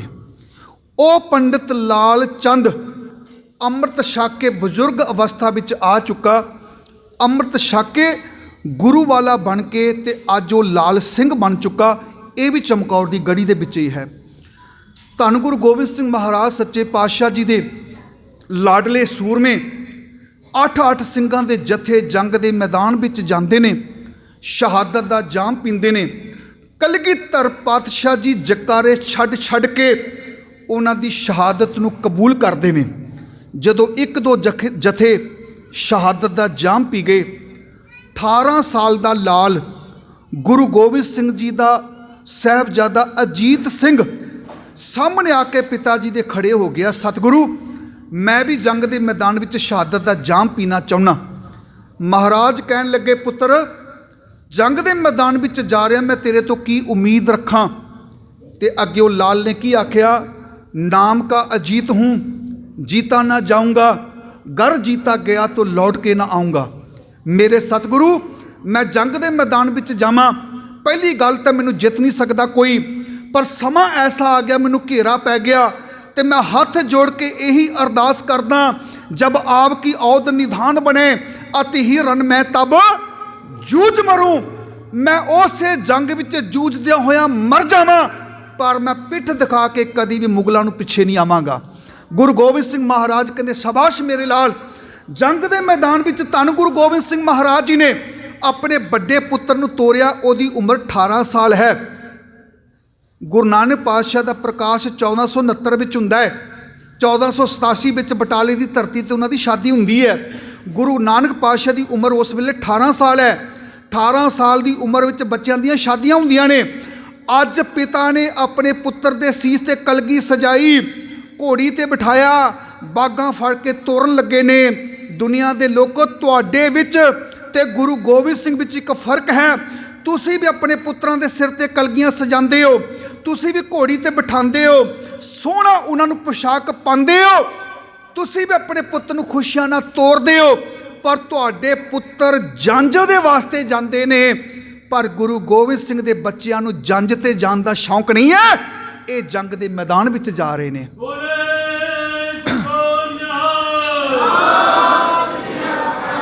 गुरु गोबिंद सिंह महाराज जी का 18 सालों का यह महान सूरमा, जिहदे चेहरे वित्ते हल्कियां हल्कियां मुच्छां ते दाढ़ी फुटी हुई है, गुरु की असीस लैके भाई हिम्मत सिंह प्यारा ते नाल होर 7 सिंह, ये 8-9 का जथा जंग के मैदान विच जांदा। मेरे कलगीधर पातशाह जी उच्ची ममटी ते चढ़ के तीर चलाउंदे पए ने। साहिबजादा जदों जंग के मैदान विच गया, पहला इन भी तीर चलाए, तीर खत्म हो गए। इन नेजा हथ विच फड़ लिया, नेजा चलाउण लगा। सारे दे सारे पापी लोग, मुगलों की फौज टुट के पै गई। क्योंकि वजीर खान ने ऐलान कर दिता सी ਜਿਹੜਾ गुरु गोबिंद सिंह ਦੇ ਇਸ ਪੁੱਤਰ ਨੂੰ ਖਤਮ ਕਰੇਗਾ ਜਾਂ ਜਿਉਂਦਾ ਪਕੜੇਗਾ ਜਾਂ ਇਹਨੂੰ ਮਾਰੇਗਾ, ਮੈਂ ਇਹਨੂੰ ਲੱਖਾਂ ਰੁਪਏ ਦੀ ਜ਼ਗੀਰ ਦੇਵਾਂਗਾ। ਇਨਾਮ ਲੈਣ ਦੀ ਖਾਤਰ ਹਰ ਮੁਗਲਾਂ ਦਾ ਫੌਜੀ ਗੁਰੂ ਕੇ ਲਾਲ ਨੂੰ ਖਤਮ ਕਰਨਾ ਚਾਹੁੰਦਾ। ਗੁਰੂ ਕੇ ਲਾਲ ਨੇ ਘੋੜੇ ਤੇ ਸਵਾਰ ਹੋਏ ਨੇ ਨੇਜਾ ਮਾਰਿਆ, ਕਿਸੇ ਦੀ ਛਾਤੀ ਵਿੱਚ ਜਾ ਕੇ ਵੱਜਾ ਔਰ ਉਹਨ ਸੋਨੇ ਦੀ ਉੱਤੇ ਪਾਈ ਹੋਈ ਸੀ ਆਪਣੀ ਜਿਹੜਾ ਜੜਾ ਵਖਤਰ ਅਸੀਂ ਜਿਹਨੂੰ ਕਹਿ ਦਿੰਦੇ ਹਾਂ, ਉਹ ਸੰਜੋ ਪਾਇਆ ਹੋਇਆ ਸੀ, ਉਹਦੇ ਵਿੱਚ ਨੇਜੇ ਦੀ ਕਣੀ ਫਸ ਜਾਂਦੀ, ਨੇਜਾ ਖਿੱਚਿਆ, ਨੇਜਾ ਟੁੱਟ ਜਾਂਦਾ। ਗੁਰੂ ਕੇ ਲਾਲ ਨੇ ਕਿਰਪਾਨ ਕੱਢੀ, ਕਿਰਪਾਨ ਦੇ ਨਾਲ ਲੜਨਾ ਸ਼ੁਰੂ ਕਰ ਦਿੱਤਾ। ਇੱਕ ਗੋਲੀ ਆ ਕੇ ਵੱਜੀ ਹੈ ਸਾਹਿਬਜ਼ਾਦੇ ਦੇ, ਧਰਤੀ ਤੇ ਆ ਕੇ ਡਿੱਗਦੇ ਨੇ। ਜ਼ਖਮੀ ਹਾਲਤ ਦੇ ਵਿੱਚ ਉਹ ਮਹਾਨ ਸੂਰਮਾ ਲੜਦਾ ਪਿਆ ਆਪਣੀ ਤਲਵਾਰ ਦੇ ਨਾਲ, ਪਰ ਦੇਖਦਿਆਂ ਦੇਖਦਿਆਂ ਜਿਵੇਂ ਕਾਲਾ ਬੱਦਲ ਆਲੇ ਦੁਆਲਿਓਂ ਆ ਕੇ ਚੰਦਰਮੇ ਨੂੰ ਢੱਕ ਲੈਂਦਾ, ਮੁਗਲਾਂ ਦੀ ਫੌਜ ਸਾਹਿਬਜ਼ਾਦੇ ਨੂੰ ਢੱਕ ਲੈਂਦੀ ਹੈ। ਇਹ ਮਹਾਨ ਗੁਰੂ ਕਾ ਲਾਲ 18 ਸਾਲ ਦੀ ਉਮਰ ਵਿੱਚ ਸ਼ਹਾਦਤ ਦਾ ਜਾਮ ਪੀ ਜਾਂਦਾ ਹੈ। ਜਦੋਂ ਇਸ ਨੇ ਸ਼ਹਾਦਤ ਦਾ ਜਾਮ ਪੀਤਾ, ਮੇਰੇ ਕਲਗੀਧਰ ਪਾਤਸ਼ਾਹ ਜੀ ਨੇ ਉੱਪਰ ਮਮਟੀ ਤੇ ਚੜ੍ਹ ਕੇ ਆਪਣੇ ਪੁੱਤਰ ਦੀ ਸ਼ਹਾਦਤ ਨੂੰ ਦੇਖਿਆ। ਇੱਕ ਨਹੀਂ, ਦੋ ਨਹੀਂ, ਪੰਜ ਜਕਾਰੇ ਛੱਡ ਕੇ ਆਪਣੇ ਪੁੱਤਰ ਦੀ ਸ਼ਹਾਦਤ ਨੂੰ ਕਬੂਲ ਕੀਤਾ। ਕਿਸੇ ਵਿਦਵਾਨ ਨੇ 2 ਲਾਈਨਾਂ ਲਿਖੀਆਂ, ਕਹਿੰਦਾ ਸਤਿਗੁਰੂ ਤੇਰੇ ਵਿੱਚ ਤੇ ਦੁਨੀਆ 'ਚ ਇੱਕ ਫਰਕ ਹੈ। ਕੀ ਫਰਕ ਹੈ? ਕਹਿੰਦੇ ਪੁੱਤ ਮਰਨ ਤੇ ਲੋਕੀ ਪਾਉਣ ਕੀਰ ਨੇ, ਪਿੱਟ ਸਿਆਪੇ ਤੇ ਅਥਰੂ ਭਾਰੇ ਨੇ। ਪੁੱਤ ਮਰਨ ਤੇ ਲੋਕੀ ਪਾਉਣ ਕੀਰ ਨੇ, ਪਿੱਟ ਸਿਆਪੇ ਤੇ ਅਥਰੂ ਭਾਰੇ ਨੇ। ਬੀਤੇ ਵੇਲੇ ਦੀਆਂ ਅੱਖਾਂ 'ਚ ਆਉਣ ਯਾਦਾਂ, ਜਿਹੜੇ ਨਾਲ ਪੁੱਤਰਾਂ ਗੁਜ਼ਾਰੇ ਨੇ। ਪਰ ਕਲਗੀਆਂ ਵਾਲਿਆ ਤੇਰੀ ਗੱਲ ਵੱਖਰੀ, ਗਿਆ ਪੁੱਤਰ ਤੇ ਛੱਡੇ ਜਕਾਰੇ ਨੇ। ਆਪਣੇ ਪੁੱਤਰ ਦੀ ਸ਼ਹਾਦਤ ਤੋਂ ਜਕਾਰੇ ਛੱਡਦਾ ਪਿਆ, ਉਹਦੀ ਸ਼ਹਾਦਤ ਨੂੰ ਕਬੂਲ ਕਰਦਾ ਪਿਆ। ਵੱਡੇ ਪੁੱਤਰ ਦੀ ਸ਼ਹਾਦਤ ਹੋਈ, ਛੋਟਾ ਪੁੱਤਰ 14 ਸਾਲ ਦੀ ਉਮਰ ਜੁਝਾਰ ਸਿੰਘ ਆ ਗਿਆ। ਮਹਾਰਾਜ ਮੈਂ ਵੀ ਜੰਗ ਦੇ ਮੈਦਾਨ ਵਿੱਚ ਜਾਣਾ ਚਾਹੁੰਦਾ। ਕਲਗੀਧਰ ਪਾਤਸ਼ਾਹ ਕਹਿੰਦੇ ਸ਼ਾਬਾਸ਼ ਮੇਰੇ ਲਾਲ, ਮੈਨੂੰ ਤੇਰੇ ਤੋਂ ਇਹੀ ਉਮੀਦ ਸੀ। ਆਪਣੇ ਪੁੱਤਰ ਨੂੰ ਤਿਆਰ ਕਰਕੇ ਜਦੋਂ ਘੋੜੇ ਤੇ ਬਿਠਾਉਣ ਲੱਗੇ, ਭਾਈ ਦਇਆ ਸਿੰਘ ਨੇ ਆ ਕੇ ਘੋੜੇ ਦੀ ਲਗਾਮ ਫੜ ਲਈ। ਕਹਿੰਦਾ ਸਤਿਗੁਰੂ ਜੀ ਮੈਨੂੰ ਇੱਕ ਗੱਲ ਦੱਸੋ। ਚਰਨ ਸਿੰਘ ਸਫਰੀ ਨੇ ਇੱਕ ਬੜੀ ਸੋਹਣੀ ਲਾਈਨ ਲਿਖੀ ਹੋਈ ਹੈ, ਲੱਗਾ ਹੋਇਆ ਪਾਤਸ਼ਾਹ ਤੂੰ ਪਿੱਛੇ ਕਿਹੜੀ ਗੱਲ ਦੇ, ਬੱਚਿਆਂ ਦੇ ਵਿਛੋੜੇ ਤਾਂ ਪੰਖੇਰੂ ਵੀ ਨਹੀਂ ਝੱਲਦੇ। ਧਿਆਨ ਦੇਣਾ, ਲੱਗਾ ਹੋਇਆ ਪਾਤਸ਼ਾਹ ਤੂੰ ਪਿੱਛੇ ਕਿਹੜੀ ਗੱਲ ਦੇ, ਬੱਚਿਆਂ ਦੇ ਵਿਛੋੜੇ ਤਾਂ ਪੰਖੇਰੂ ਵੀ ਨਹੀਂ ਝੱਲਦੇ। ਬੜੇ ਹੀ ਗਰੀਬ ਮਾਪੇ ਜੱਗ ਵਿੱਚ ਪਏ ਨੇ, ਪਰ ਕਫਨੋਂ ਬਗੈਰ ਦੱਸ ਕਿਹਦੇ ਪੁੱਤ ਗਏ ਨੇ। ਇਹ ਚਰਨ ਸਿੰਘ ਸਫਰੀ ਦੀਆਂ 2 ਲਾਈਨਾਂ ਬੜੀਆਂ ਕੀਮਤੀ ਹੈ। ਮੇਰੇ ਸਤਿਗੁਰੂ ਜੀ ਨੇ ਜਦੋਂ ਆਪਣੇ ਪੁੱਤਰ ਨੂੰ ਤੋਰਨਾ ਸ਼ੁਰੂ ਕਰ ਦਿੱਤਾ, ਭਾਈ ਦਇਆ ਸਿੰਘ ਨੇ ਆ ਕੇ ਘੋੜੇ ਲਗਾਮ ਫੜ ਲਈ। ਕਹਿੰਦਾ ਸਤਿਗੁਰੂ ਜੀ ਮੇਰੇ ਇੱਕ ਸਵਾਲ ਦਾ ਜਵਾਬ ਦੇਵੋ। ਦੱਸੋ। ਕਹਿੰਦੇ ਵੀ ਤੁਸੀਂ ਇੱਕ ਸੀਸ ਮੰਗਿਆ, ਅਸੀਂ 5 ਸੀਸ ਅਰਪਣ ਕਰ ਦਿੱਤੇ। ਅੱਜ ਸਾਡੇ ਹੁੰਦਿਆਂ ਤੁਸੀਂ ਆਪਣੇ ਪੁੱਤਰ ਨੂੰ ਕਿਉਂ ਤੋਰਦੇ ਪਏ ਹੋ? ਅਸੀਂ ਹਾਂ ਨਾ, ਸਾਨੂੰ ਜੰਗ ਵਿੱਚ ਤੋਰੋ, ਅਸੀਂ ਸ਼ਹਾਦਤ ਦਾ ਜਾਮ ਪੀਵਾਂਗੇ। ਉਹ ਇਹਨਾਂ ਪੁੱਤਰਾਂ ਨੂੰ ਤਾਂ ਅਸੀਂ ਆਪਣੇ ਹੱਥਾਂ 'ਚ ਪਾਲਿਆ ਹੋਇਆ। ਇਹ ਕੱਲ੍ਹ ਤੱਕ ਤਾਂ ਸਾਡੇ ਮੋਢਿਆਂ ਦੇ ਉੱਤੇ ਖੇਡਦੇ ਹੁੰਦੇ ਸੀ, ਆਪਣੀ ਗੋਦ ਵਿੱਚ ਅਸੀਂ ਇਹਨਾਂ ਨੂੰ ਖਿਡਾਉਂਦੇ ਹੁੰਦੇ ਸੀ। ਉਹ ਕਲਗੀਆਂ ਵਾਲਿਆ, ਕੱਲ੍ਹ ਤੱਕ ਤੇਰੇ ਕੋਲ 4 ਪੁੱਤਰ ਸੀ, 2 ਪੁੱਤਰ ਤੁਹਾਡੇ ਤੋਂ ਵਿਛੜ ਗਏ ਨੇ, ਜਿਨ੍ਹਾਂ ਦੀ ਕੋਈ ਖਬਰ ਨਹੀਂ, ਉਹ ਸ਼ਹਾਦਤ ਪਾ ਚੁੱਕੇ ਨੇ ਜਾਂ ਅਜੇ ਜਿਉਂਦੇ ਨੇ। 2 ਪੁੱਤਰ ਤੁਹਾਡੇ ਕੋਲ ਸੀ, ਵੱਡੇ ਪੁੱਤਰ ਨੂੰ ਤੁਸੀਂ ਜੰਗ ਦੇ ਮੈਦਾਨ ਵਿੱਚ ਤੋਰ ਦਿੱਤਾ। ਆ ਇੱਕ ਪੁੱਤ ਤੇਰੇ ਕੋਲ ਹੈ ਕਲਗੀਆਂ ਵਾਲਿਆ, ਕਮ ਸੇ ਕਮ ਇੱਕ ਨੂੰ ਤਾਂ ਕੋਲ ਰੱਖ ਲੈ।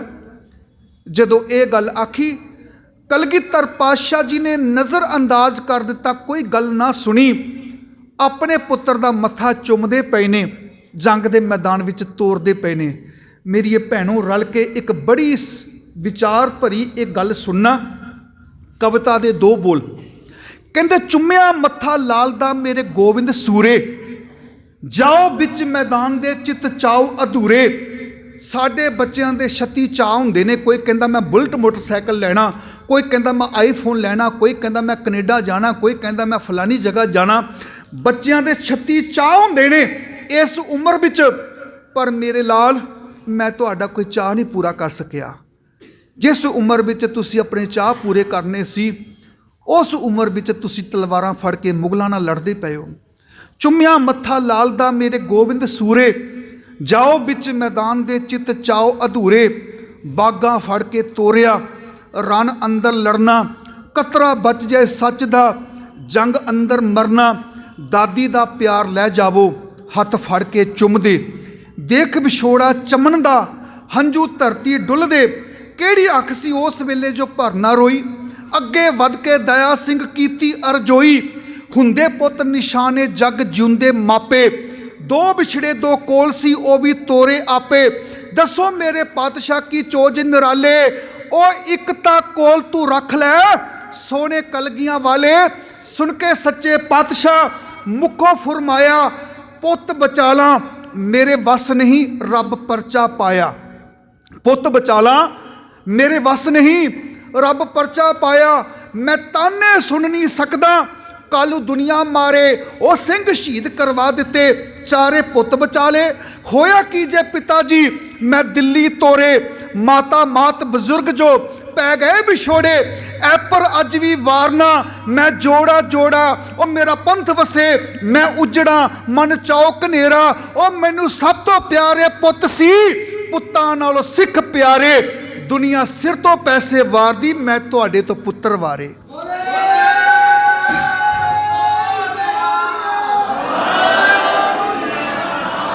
गुरु गोबिंद सिंह सच्चे पातशाह जी कहन लगे, अज तक जो किसी ना कोई प्यार करता वो अपने तो पैसे वारदा है। पर है गुरसिखो एक गल याद रख लेना, जदों साबू की तलवंडी ते माता साहब कौर माता सुंदर कौर जी आए, भरे दीवान विच सब नूं देखिया, प्यासियां निगाहां अपने बच्चियां नूं लभदियां पईयां। सामने बाबा दीप सिंह भी नज़र आए, सामने भाई मनी सिंह भी नज़र आए, सामने भाई दया सिंह भी नज़र आए। उन्हां मातावां ने सवाल कीता सी, दाता सारे ही नज़र आए मेरे चारे नज़र ना आए। ते गुरु गोबिंद सिंह ने की आख्या सी, इन पुत्रन के शीस पर वार दिए सुत चार, चार मुए तो क्या हुआ जीवत कई हजार। अगर मैं अपने चारों नूं ना कुर्बान करदा ते हजार नहीं बचने सी। मेरे सतगुरां ने अपने छोटे पुत्र नूं जंग दे मैदान विच तोरिया। पंजां प्यारिਆਂ विचों भाई मोहकम सिंह, भाई ਸਾਹਿਬ ਸਿੰਘ ਅਤੇ ਹੋਰ 5 ਕ ਸਿੰਘ ਜਿਹੜੇ ਨੇ ਸਾਹਿਬਜ਼ਾਦੇ ਦੇ ਨਾਲ ਜੰਗ ਦੇ ਮੈਦਾਨ ਵਿੱਚ ਤੋਰੇ। ਇੱਕ ਗੱਲ ਯਾਦ ਰੱਖ ਲੈਣਾ ਜੀ, बड़े ध्यान नाल सुनना।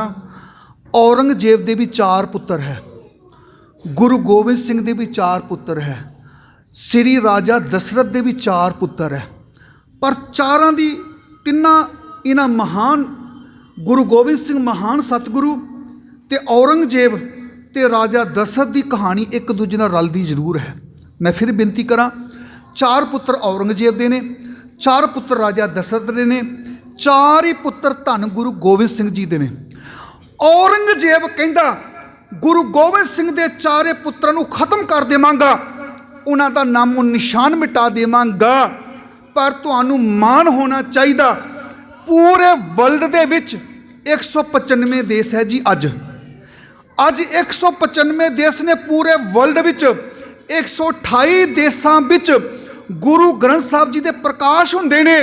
ते जदों प्रकाश होते दोनों टाइम अरदास की जाती है, 10 गुरुआं दा ध्यान धर के बोलना जी वाहेगुरु। उस तो बाद 5 प्यारे, 4 साहिबजादे, 40 मुक्तियां नूं याद किया जाता। औरंगजेब तू गुरु गोबिंद सिंह दे 4 पुत्रां दा नामो निशान मिटाना चाहता सी। अज पूरे वर्ल्ड विच उन्हां 4 पुत्रां नूं याद किया जाता, पर तेरे 4 पुत्रां दा नाम किसी नूं भी याद नहीं है।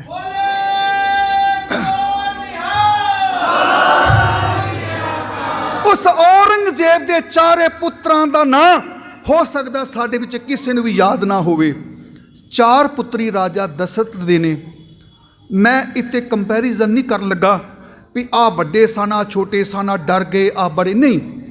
सिर्फ पिता दे प्यार नूं समझण दी कोशिश करना। श्री रामचंद्र नूं बनवास होया 14 साल दा। मंथरा उन अग लाई सी घर विच। मंथरा नां दी दासी केकसी नूं समझाउण लगी ककई नूं भी तूं वर मंग, तैनूं तां वर दिता होया।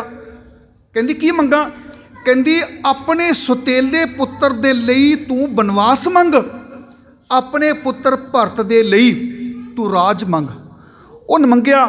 ਰਾਜਾ ਦਸ਼ਰਥ ਜਿਹੜੇ ਉਹ ਮਜਬੂਰ ਸੀ, ਉਹਨਾਂ ਨੇ ਕਹਿ ਦਿੱਤਾ ਠੀਕ ਆ, ਰਾਮ ਨੂੰ ਸੁਨੇਹਾ ਭੇਜ ਦਿਓ ਵੀ ਬਨਵਾਸ 14 ਸਾਲ ਦਾ। ਸ੍ਰੀ ਰਾਮ ਚੰਦਰ ਜੀ ਆਏ। ਅੱਜ ਤੱਕ ਸਿਰ ਤੇ ਮੁਕਟ ਸਜਾਉਂਦੇ ਸੀ ਹੀਰੇ ਮੋਤੀਆਂ ਦੇ ਨਾਲ, ਸੋਨੇ ਦਾ ਮੁਕਟ।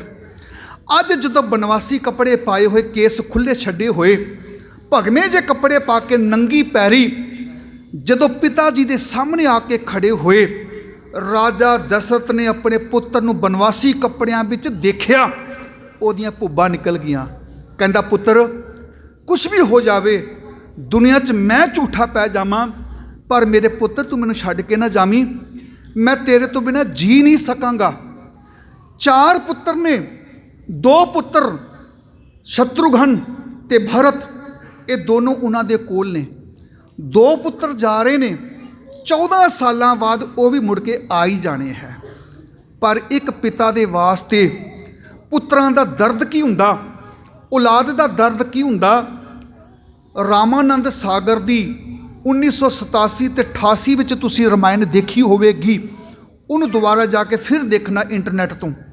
ਉਹਦੇ ਵਿੱਚ ਕੀ ਦਰਸਾਇਆ ਗਿਆ, ਰਾਜਾ ਦਸ਼ਰਥ ਉਹਨਾਂ ਦੇ ਪੁੱਤਰ ਤੁਰ ਪੈਂਦੇ ਨੇ ਜੰਗਲ ਵੱਲ ਨੂੰ, ਦੌੜ ਕੇ ਆਪਣੇ ਮਹਿਲਾਂ ਤੇ ਚੜ੍ਹ ਜਾਂਦੇ, ਪੁੱਤਰ ਨੂੰ ਆਵਾਜ਼ਾਂ ਦਿੰਦੇ ਨੇ ਰੋ ਕੇ। ਸ੍ਰੀ ਰਾਮ ਚੰਦਰ ਜੀ ਪਿੱਛੇ ਮੁੜ ਕੇ ਨਹੀਂ ਦੇਖਦੇ। ਅਖੀਰ ਜਦੋਂ ਜੰਗਲ ਵਾਲੇ ਪਾਸੇ ਨੂੰ ਮੁੜ ਜਾਂਦੇ, ਅੱਖਾਂ ਤੋਂ ਓਲੇ ਕੀ ਪੁੱਤਰ ਹੋਏ। ਸ੍ਰੀ ਦਸ਼ਰਥ ਜੀ ਨੇ, ਮਹਾਰਾਜ ਜੀ ਨੇ ਛਾਲ ਮਾਰ ਕੇ ਆਪਣੀ ਜਾਨ ਦੇ ਦਿੱਤੀ ਸੀ ਤੇ ਦੁਨੀਆ ਦੇ ਲੋਕਾਂ ਨੂੰ ਇੱਕ ਗੱਲ ਸਮਝਾ ਦਿੱਤੀ ਸੀ, ਦੁਨੀਆ ਦੇ ਲੋਕੋ, ਦੁਨੀਆ 'ਚ ਭਾਵੇਂ ਕੋਈ ਅੱਤ ਦਰਜੇ ਦਾ ਰੰਕ ਗਰੀਬ ਕਿਉਂ ਨਾ ਹੋਵੇ, ਤੇ ਚਾਹੇ ਦੁਨੀਆ 'ਚ ਸਾਡੇ ਵਰਗਾ ਚੱਕਰਵਰਤੀ ਸਮਰਾਟ ਕਿਉਂ ਨਾ ਹੋਵੇ, ਪਰ ਔਲਾਦ ਦਾ ਦੁੱਖ ਮਾਪੇ ਸਹਿਣ ਨਹੀਂ ਕਰ ਸਕਦੇ। ਆਪਣੇ ਪੁੱਤਰਾਂ ਦਾ ਦੁੱਖ ਮਾਪੇ ਸਹਿਣ ਨਹੀਂ ਕਰ ਸਕਦੇ। ਆਪਣੀ ਜਾਨ ਦੇ ਕੇ ਰਾਜਾ ਦਸ਼ਰਥ ਜੀ ਨੇ ਇਹ ਸਾਬਤ ਕਰ ਦਿੱਤਾ ਸੀ ਕਿ ਔਲਾਦ ਦਾ ਵਿਛੋੜਾ ਬਹੁਤ ਵੱਡਾ ਵਿਛੋੜਾ ਹੁੰਦਾ। ਪਰ ਇਹ ਕਲਗੀਧਰ ਪਾਤਸ਼ਾਹ, ਤੇਰਾ ਚੌਥਾ ਪੁੱਤਰ ਵੀ ਅੱਖਾਂ ਦੇ ਸਾਹਮਣੇ ਸ਼ਹਾਦਤ ਦਾ ਜਾਮ ਪੀ ਜਾਂਦਾ। ਜੈਕਾਰੇ ਛੱਡ ਕੇ ਤੁਸਾਂ ਨੇ ਆਪਣੇ ਪੁੱਤਰ ਦੀ ਸ਼ਹਾਦਤ ਨੂੰ ਕਬੂਲ ਕੀਤਾ। ਆਖਰ ਸ਼ਾਮਾਂ ਪੈ ਗਈਆਂ, ਰਾਤ ਪੈ ਗਈ। ਗੁਰੂ ਗੋਬਿੰਦ ਸਿੰਘ ਮਹਾਰਾਜ ਜੀ ਨੇ ਆਖਿਆ ਵੀ ਅਸੀਂ ਵੀ ਸ਼ਹਾਦਤ ਦਾ ਜਾਮ ਪੀਵਾਂਗੇ। ਖਾਲਸੇ ਨੇ ਕਹਿ ਦਿੱਤਾ, ਮਹਾਰਾਜ ਇੱਕ ਮਾਲੀ ਕੋਲ ਬਗੀਚਾ ਹੋਵੇ, ਲੱਖਾਂ ਕਲਮਾਂ ਘੜ ਕੇ ਗੱਡ ਦੇਵੇ, ਹਜ਼ਾਰਾਂ ਬਗੀਚੇ ਤਿਆਰ ਕਰ ਸਕਦਾ, ਪਰ ਹਜ਼ਾਰਾਂ ਬਗੀਚੇ ਇੱਕ ਮਾਲੀ ਤਿਆਰ ਨਹੀਂ ਕਰ ਸਕਦੇ। ਹੇ ਮਾਲਕਾ, ਤੁਸੀਂ ਅੰਮ੍ਰਿਤ ਦੀਆਂ ਦਾਤਾਂ ਦੇ ਕੇ ਲੱਖਾਂ ਸਿੰਘ ਪੈਦਾ ਕਰ ਸਕਦੇ ਹੋ, ਪਰ ਲੱਖਾਂ ਸਿੰਘ ਇਕੱਠੇ ਹੋ ਕੇ ਵੀ ਇੱਕ ਗੁਰੂ ਗੋਬਿੰਦ ਸਿੰਘ ਜੀ ਪੈਦਾ ਨਹੀਂ ਕਰ ਸਕਦੇ। ਕੀ ਕਹਿਣਾ ਚਾਹੁੰਦੇ ਹੋ? ਮਹਾਰਾਜ ਚਮਕੌਰ ਦੀ ਗੜੀ ਨੂੰ ਛੱਡ ਕੇ ਚਲੇ ਜਾਵੋ। ਧੰਨ ਗੁਰੂ ਗੋਬਿੰਦ ਸਿੰਘ ਜੀ ਮਹਾਰਾਜ ਤਾੜੀ ਮਾਰ ਕੇ ਪੀਰੇ ਹਿੰਦ ਮੈਂ ਰਵਦ, ਪੀਰੇ ਹਿੰਦ ਮੈਂ ਰਵਦ ਕਹਿ ਕੇ ਚਮਕੌਰ ਦੀ ਗੜੀ ਚੋਂ ਬਾਹਰ ਨਿਕਲਦੇ ਨੇ। ਲਾਸ਼ਾਂ ਦੇ ਢੇਰਾਂ ਦੇ ਉੱਤੋਂ ਦੀ ਲੰਘ ਕੇ ਜਾ ਰਹੇ, ਪੁੱਤਰਾਂ ਦੀਆਂ ਲਾਸ਼ਾਂ ਵੀ ਉੱਥੇ ਪਈਆਂ ਹੋਈਆਂ, ਨਜ਼ਰ ਅੰਦਾਜ਼ ਕਰਕੇ ਅੱਗੇ ਨਿਕਲ ਗਏ। ਭਾਈ ਦਇਆ ਸਿੰਘ ਜੀ ਪਿੱਛੇ ਤੁਰਦੇ ਆ ਰਹੇ। ਜਦੋਂ ਦੇਖਿਆ ਸਰੀਰ ਸਾਹਿਬਜ਼ਾਦਿਆਂ ਦੇ, ਆਪਣਾ ਕਮਰ ਕੱਸਾ ਲਾ ਕੇ ਸਰੀਰ ਨੂੰ ਢੱਕਣ ਲੱਗੇ। ਕਲਗੀਧਰ ਪਾਤਸ਼ਾਹ ਕਹਿੰਦੇ ਕੀ ਕਰਦੇ ਪਏ ਹੋ? ਮਹਾਰਾਜ ਅੱਜ ਸਮਾਂ ਕੁਛ ਹੋਰ ਹੈ। ਜੇ ਸਾਹਿਬਜ਼ਾਦਿਆਂ ਦੀ ਸ਼ਹਾਦਤ ਆਨੰਦਪੁਰ ਸਾਹਿਬ ਦੀ ਧਰਤੀ ਤੇ ਹੋਈ ਹੁੰਦੀ, ਸੰਗਤਾਂ ਨੇ ਲੱਖਾਂ ਦੁਸ਼ਾਲੇ ਲੈ ਕੇ ਆਣਾ ਸੀ, ਪਰ ਮੇਰੇ ਗਰੀਬ ਦੇ ਕੋਲੋਂ ਕੁਝ ਵੀ ਨਹੀਂ। ਮੈਂ ਇਹ ਆਪਣਾ ਦੁਸ਼ਾਲਾ ਪਾੜ ਕੇ ਦੋਨਾਂ ਸਰੀਰਾਂ ਨੂੰ ਢੱਕ ਦੇਵਾਂ। ਤੇ ਕਲਗੀਧਰ ਪਾਤਸ਼ਾਹ ਨੇ ਜਦੋਂ ਗੱਲ ਸੁਣੀ, ਸੁਣकर सतगुरु जी बोले, कहन लगे सुन गुरसिखा, धर्म की राह पे जो है चलते, नहीं कफन उनकी किस्मत में लिखा। ਜਿਹੜੇ ਧਰਮੀ ਬੰਦੇ ਹੁੰਦੇ ਨੇ ਉਹਨਾਂ ਦੀਆਂ 3 ਨਿਸ਼ਾਨੀਆਂ ਹੁੰਦੀਆਂ। ਪਹਿਲੀ ਗੱਲ, ਉਹਨਾਂ ਦੇ ਸਰੀਰ ਤੇ ਕਫਨ ਕੋਈ ਨਹੀਂ ਪਾਉਂਦਾ। ਦੂਸਰੀ ਗੱਲ, ਉਹ ਕਦੀ ਵੀ ਬਿਸਤਰ ਦੇ ਉੱਤੇ ਮੌਤ ਉਹਨਾਂ ਨੂੰ ਨਹੀਂ ਆਉਂਦੀ। ਤੀਸਰੀ ਗੱਲ, ਉਹ ਕਦੀ ਵੀ ਆਪਣੀ ਜ਼ਿੰਦਗੀ ਪੂਰੀ ਭੋਗ ਕੇ ਅਕਾਲ ਚਲਾਣਾ ਨਹੀਂ ਕਰਦੇ। ਗੁਰੂ ਤੇਗ ਬਹਾਦਰ ਜੀ ਦਾ ਸਰੀਰ ਕਿਵੇਂ ਉਸ ਚੌਂਕ ਦੇ ਵਿੱਚ ਪਿਆ ਹੋਇਆ, ਤੇ ਹੁਕਮ ਇਹ ਹੈ ਕਿ ਕੋਈ ਇਹਦੇ ਤੇ ਕੱਪੜਾ ਤੱਕ ਨਹੀਂ ਦੇ ਸਕਦਾ। गुरु अर्जन पातशाह की शहादत हुई, तत्तियां तवियां ते बिठा दिता, रावी के ठंडे दरिया विच गोते दिते गए ते उन्हां दा शरीर रोड़ दिता गया सी, उन्हां नूं भी कफन नसीब नहीं होया सी। ख्याल करना, गुरु गोबिंद सिंह सच्चे पातशाह जी कहन लगे, सुनकर सतगुरु जी बोले, कहन लगे सुन गुरसिखा, धर्म की राह पे जो है चलते, नए कफन उनकी किस्मत में लिखा, और भी कितने लाल है मेरे जिन्होंने जंग में शहीदी पाई, पुरजा पुरजा कट मरे, ना दुश्मन को पीठ दिखलाई, फिर एक के सर पर प्यार जताना, शहीद शहादत का जे इंसाफ नहीं, केवल मेरा ही बेटा कफन में लेटे। कहन लगे ये मैनू मंजूर नहीं है कि मेरा ही बच्चा जिहड़ा है वो कफन विच आ जावे। तू किन्हां पुत्रां दी गल करदा पिया है? आ सारे मेरे पुत्र ने, ये पुत्र इन्हां दे उत्ते तू कपड़ा नहीं पा सकदा ते मेरे पुत्रां दे उत्ते भी कफन नहीं पाएगा। शहीद के मुंह पर कफन का पर्दा, शहादत का जे दस्तूर नहीं, केवल मेरा ही बेटा कफन में लेटे, जे मुझको मंजूर नहीं, और भी कितने लाल है मेरे जिन्होंने जंग में शहीदी पाई, पुरजा पुरजा कट मरे, ना दुश्मन को पीठ दिखलाई, फिर एक के सर पर प्यार जताना, जे कहीं का इंसाफ नहीं, जो बेटे बेटे में भी फर्क समझे ऐसा भी कोई बाप नहीं। ये सारे मेरे पुत्र ने, ओ हिम्मत सिंह, मोहकम सिंह, सैब सिंह वर्गे, आलम सिंह वर्गे, किरपा चंद वर्गे, किरपा सिंह वर्गे, लाल सिंह वर्गे, ये सारे दे सारे मेरे ही पुत्र ने। खालसे दा हुक्म मन के गुरु गोबिंद सिंह सच्चे पातशाह जी चमकौर की गढ़ी नूं छड्ड के चलते ने। अगला 10 मिनट का इतिहास बड़ा कीमती है, ध्यान नाल सुनना। चमकौर की गढ़ी ते गल खत्म हो जाती है, पर थोड़ा इस तो अगे तो चलो। चमकौर की गढ़ी तो लैके माछीवाड़े के जंगलों तक का 26 किलोमीटर का पैंडा है, और बड़ा कमाल का यह पैंडा। कलगीधर पातशाह ने जदों चमकौर की गढ़ी छड्डी, 3 किलोमीटर दूर एक पिंड है, उसका नाम है जी बहलोल। की है जी? बहलोल। नोट कर लेना। 3 किलोमीटर जदों बहलोल पिंड विच गए तो महाराज जी नूं चेता आया, शरीर सारा खून दे नाल छने हुए, सारे दे सारे बस्तर मेरे सतगुरु जी उस चमकौर की गढ़ी विच पुत्रां नूं शहीद करवा के तुरे ने।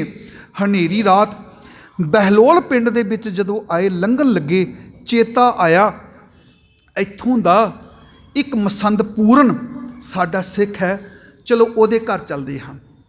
कलगीधर पातशाह जी उस हनेरी रात, ठंडी रात दे विच दरवाज़ा खड़कांदे ने। हाँ बई दरवाज़ा खोलो।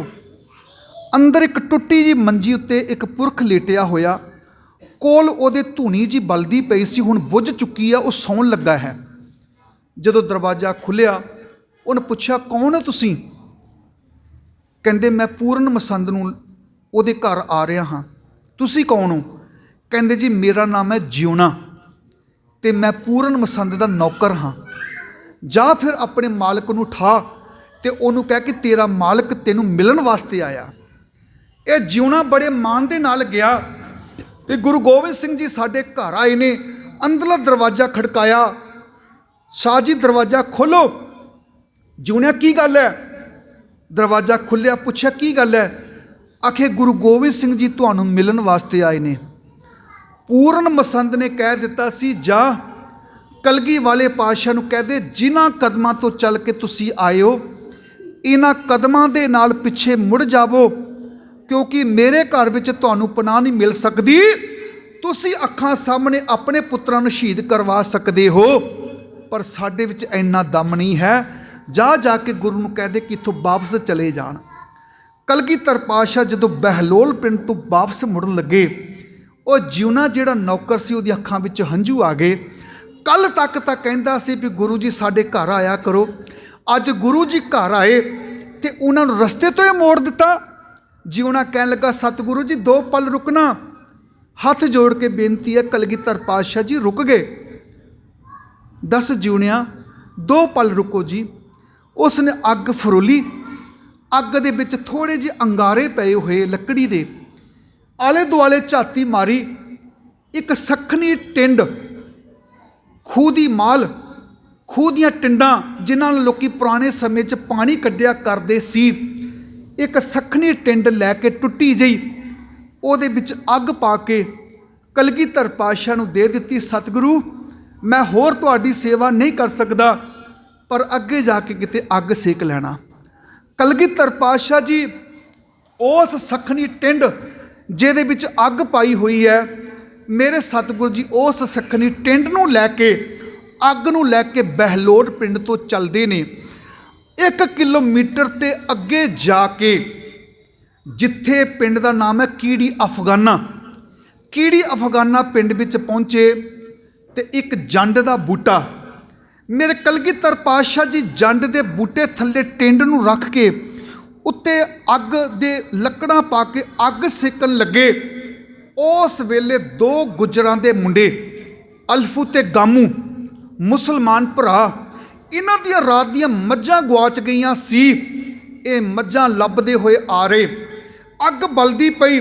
ਗੁਰੂ ਜੀ ਨੂੰ ਦੂਰੋਂ ਤੱਕਿਆ, ਅਲਫੂ, ਹਾਂ ਗਾਮੂ, ਇਹ ਗੁਰੂ ਗੋਬਿੰਦ ਸਿੰਘ ਨਹੀਂ ਲੱਗਦਾ? ਕਹਿੰਦਾ ਹਾਂ ਉਹੀ ਹੈ। ਕਹਿੰਦਾ ਫਿਰ ਰੌਲਾ ਪਾਓ। ਬਾਗੀ ਗੁਰੂ ਇਸ ਪਾਸੇ ਘੁੰਮਦਾ ਪਿਆ। ਕਲਗੀਧਰ ਪਾਤਸ਼ਾਹ ਕਹਿ ਲਿਓ, ਜਵਾਨੋ, ਮੇਰਾ ਤੁਹਾਡੇ ਨਾਲ ਕੋਈ ਵੈਰ ਨਹੀਂ, ਸਾਡੀ ਹਕੂਮਤ ਨਾਲ ਟੱਕਰ ਹੈ। ਹਕੂਮਤ ਜਾਣੇ ਜਾਂ ਅਸੀਂ ਜਾਣੀਏ, ਤੁਸੀਂ ਆਪਣੇ ਰਾਹ ਜਾਓ, ਮੈਂ ਆਪਣੇ ਰਾਹ ਜਾਣਾ। ਉਹਨਾਂ ਨੇ ਦੁਹਾਈ ਪਾਣੀ ਸ਼ੁਰੂ ਕਰ ਦਿੱਤੀ। ਕਲਗੀਧਰ ਪਾਤਸ਼ਾਹ ਨੇ 2 ਸੋਨੇ ਦੀਆਂ ਮੋਹਰਾਂ ਦਿੱਤੀਆਂ, ਚੁੱਪ ਕਰ ਜਾਓ। ਉਹ ਕਹਿੰਦੇ ਦੋਵਾਂ ਨਾਲ ਗੱਲ ਨਹੀਂ ਬਣਨੀ, ਹੋਰ ਕੁਛ ਦਿਓ। ਕਲਗੀਧਰ ਪਾਤਸ਼ਾਹ ਕੋਲ 2 ਮੋਹਰਾਂ ਸੀ, ਉਹ ਦੇ ਦਿੱਤੀਆਂ। ਅਖੀਰ ਉਹਨਾਂ ਨੇ ਆਪਣਾ ਖੰਜਰ ਕੱਢਿਆ, ਉਹਦੇ ਉੱਤੇ ਹੀਰਾ ਜੜਿਆ ਹੋਇਆ ਸੀ। ਕਲਗੀਧਰ ਪਾਤਸ਼ਾਹ ਕਹਿੰਦੇ ਇਸ ਹੀਰੇ ਦੀ ਕੀਮਤ ਬੜੀ ਹੈ, ਇਹ ਖੰਜਰ ਰੱਖ ਲਵੋ। ਉਹਨਾਂ ਨੇ ਖੰਜਰ ਵੀ ਰੱਖ ਲਿਆ। ਪਾਪੀ ਫਿਰ ਰੌਲਾ ਪਾਉਣ ਲੱਗੇ, ਜੀ ਕੁਛ ਹੋਰ ਦੇਵੋ। ਫਿਰ ਕਲਗੀਧਰ ਪਾਤਸ਼ਾਹ ਕਹਿੰਦੇ ਆਓ ਮੈਂ ਤੁਹਾਨੂੰ ਦੇਵਾਂ। ਇੱਕਦਮ ਤਲਵਾਰ ਕੱਢੀ, ਦੋਨਾਂ ਨੂੰ ਉੱਥੇ ਝਟਕਾ ਦਿੱਤਾ। ਜਿਸ ਜਗ੍ਹਾ ਤੇ ਬੈਠ ਕੇ ਅੱਗ ਸੇਕੀ ਸੀ ਜੰਡ ਦੇ ਬੂਟੇ ਥੱਲੇ, ਜਾਓ ਆਪਣੇ ਬੱਚਿਆਂ ਨੂੰ ਬੁਰਜ ਖਲੀਫਾ ਦਿਖਾਉਣ ਵਾਲਿਓ, ਆਪਣੇ ਬੱਚਿਆਂ ਨੂੰ ਗੋਆ ਦੇ ਬੀਚ ਦਿਖਾਉਣ ਵਾਲਿਓ, ਆਪਣੇ ਬੱਚਿਆਂ ਨੂੰ ਨੈਨੀਤਾਲ ਦਿਖਾਉਣ ਵਾਲਿਓ, ਆਪਣੇ ਬੱਚਿਆਂ ਨੂੰ ਦੁਨੀਆ ਦਿਖਾਉਣ ਵਾਲਿਓ, ਜਾਓ ਉਸ ਪਿੰਡ ਵਿੱਚ ਜਿਸ ਪਿੰਡ ਵਿੱਚ ਕਲਗੀਧਰ ਪਾਤਸ਼ਾਹ ਜੀ ਕੁਝ ਸਮਾਂ ਲਈ ਟਿਕੇ ਸੀ ਅੱਗ ਸੇਕਣ ਦੇ ਲਈ, ਤੇ ਜ਼ਮਾਨੇ ਨੇ ਉਹਨਾਂ ਨੂੰ ਅੱਗ ਵੀ ਨਹੀਂ ਸੇਕਣ ਦਿੱਤੀ ਸੀ। ਪਿੰਡ ਕੀੜੀ ਅਫਗਾਨਾ ਦੇ ਵਿੱਚ ਗੁਰਦੁਆਰਾ ਬੀੜ ਗੁਰੂ ਜੰਡ ਸਾਹਿਬ ਅੱਜ ਵੀ ਸੁਸ਼ੋਭਿਤ ਹੈ, ਉਹਦੇ ਦਰਸ਼ਨ ਜ਼ਰੂਰ ਕਰਨੇ। ਮੇਰੇ ਕਲਗੀਧਰ ਪਾਤਸ਼ਾਹ ਜੀ ਇਸ ਕੀੜੀ ਅਫਗਾਨਾ ਪਿੰਡ ਤੋਂ ਅੱਗੇ ਚੱਲਦੇ ਨੇ। ਅਗਲਾ ਪਿੰਡ ਆਉਂਦਾ ਜੀ ਪਵਾਤ। ਪਵਾਤ ਪਿੰਡ ਦੇ ਕੋਲ ਸੱਚੇ ਪਾਤਸ਼ਾਹ ਜੀ ਆਪਣੇ ਜੋੜੇ ਨੂੰ ਝਾੜਦੇ ਨੇ। ਇੱਕ ਗੁਰੂ ਦਾ ਪਿਆਰਾ ਆਪਣੇ ਖੇਤਾਂ ਵਿੱਚੋਂ ਦੀ ਲੰਘਦਾ ਪਿਆ ਸੀ, ਅੱਧੀ ਰਾਤ ਦਾ ਟਾਈਮ। ਪੁੱਛਿਆ ਕੌਣ ਹੋ? ਕਲਗੀਧਰ ਪਾਤਸ਼ਾਹ ਕਹਿੰਦੇ ਗੁਰਮੁਖਾ ਵਕਤ ਦੇ ਮਾਰੇ ਹੋਏ ਆ, ਅੱਗੇ ਤੁਰੇ ਜਾ ਰਹੇ ਆ। ਕਹਿੰਦਾ ਜੀ ਮੇਰੇ ਕੋਲ ਬੈਠੋ। ਮਹਾਰਾਜ ਸੱਚੇ ਪਾਤਸ਼ਾਹ ਦੇ ਕੋਲ ਬੈਠੇ। ਉੱਥੇ ਬੈਠ ਕੇ ਮਹਾਰਾਜ ਜੀ ਨੇ ਆਪਣਾ ਜੋੜਾ ਝਾੜਿਆ ਸੀ। ਉਸ ਜਵਾਨ ਨੇ ਜਾ ਕੇ ਪਿੰਡ 'ਚ ਰੌਲਾ ਪਾਇਆ ਸੀ ਵੀ ਕਲਗੀਧਰ ਪਾਤਸ਼ਾਹ ਜੀ ਇੱਥੇ ਬੈਠੇ ਸੀ, ਇੱਥੇ ਜੋੜਾ ਝਾੜਿਆ ਸੀ। ਜਿਸ ਪਵਾਤ ਪਿੰਡ ਵਿੱਚ ਜੋੜਾ ਝਾੜਿਆ, ਉੱਥੇ ਗੁਰਦੁਆਰਾ ਝਾੜ ਸਾਹਿਬ ਬਣਿਆ ਹੋਇਆ। ਆਖੋ ਸਤਨਾਮ ਸ੍ਰੀ। ਮੇਰੇ ਸਤਿਗੁਰ ਜੀ ਇਸ ਪਵਾਤ ਪਿੰਡ ਤੋਂ ਅੱਗੇ ਜਾਂਦੇ ਨੇ। ਅੱਗੇ ਆੜੂਆਂ ਦਾ ਬਾਗ ਆਂਦਾ। ਇਸ ਬਾਗ ਦੇ ਕੋਲ ਆ ਕੇ ਅੱਧੀ ਰਾਤ ਦੇ ਨਾਲੋਂ ਸਵੇਰ ਦਾ ਟਾਈਮ ਹੋਣ ਵਾਲਾ, ਸੱਖਣੀ ਟਿੰਡ ਵਿੱਚੋਂ ਅੱਗ ਬੁੱਝ ਚੁੱਕੀ ਹੈ।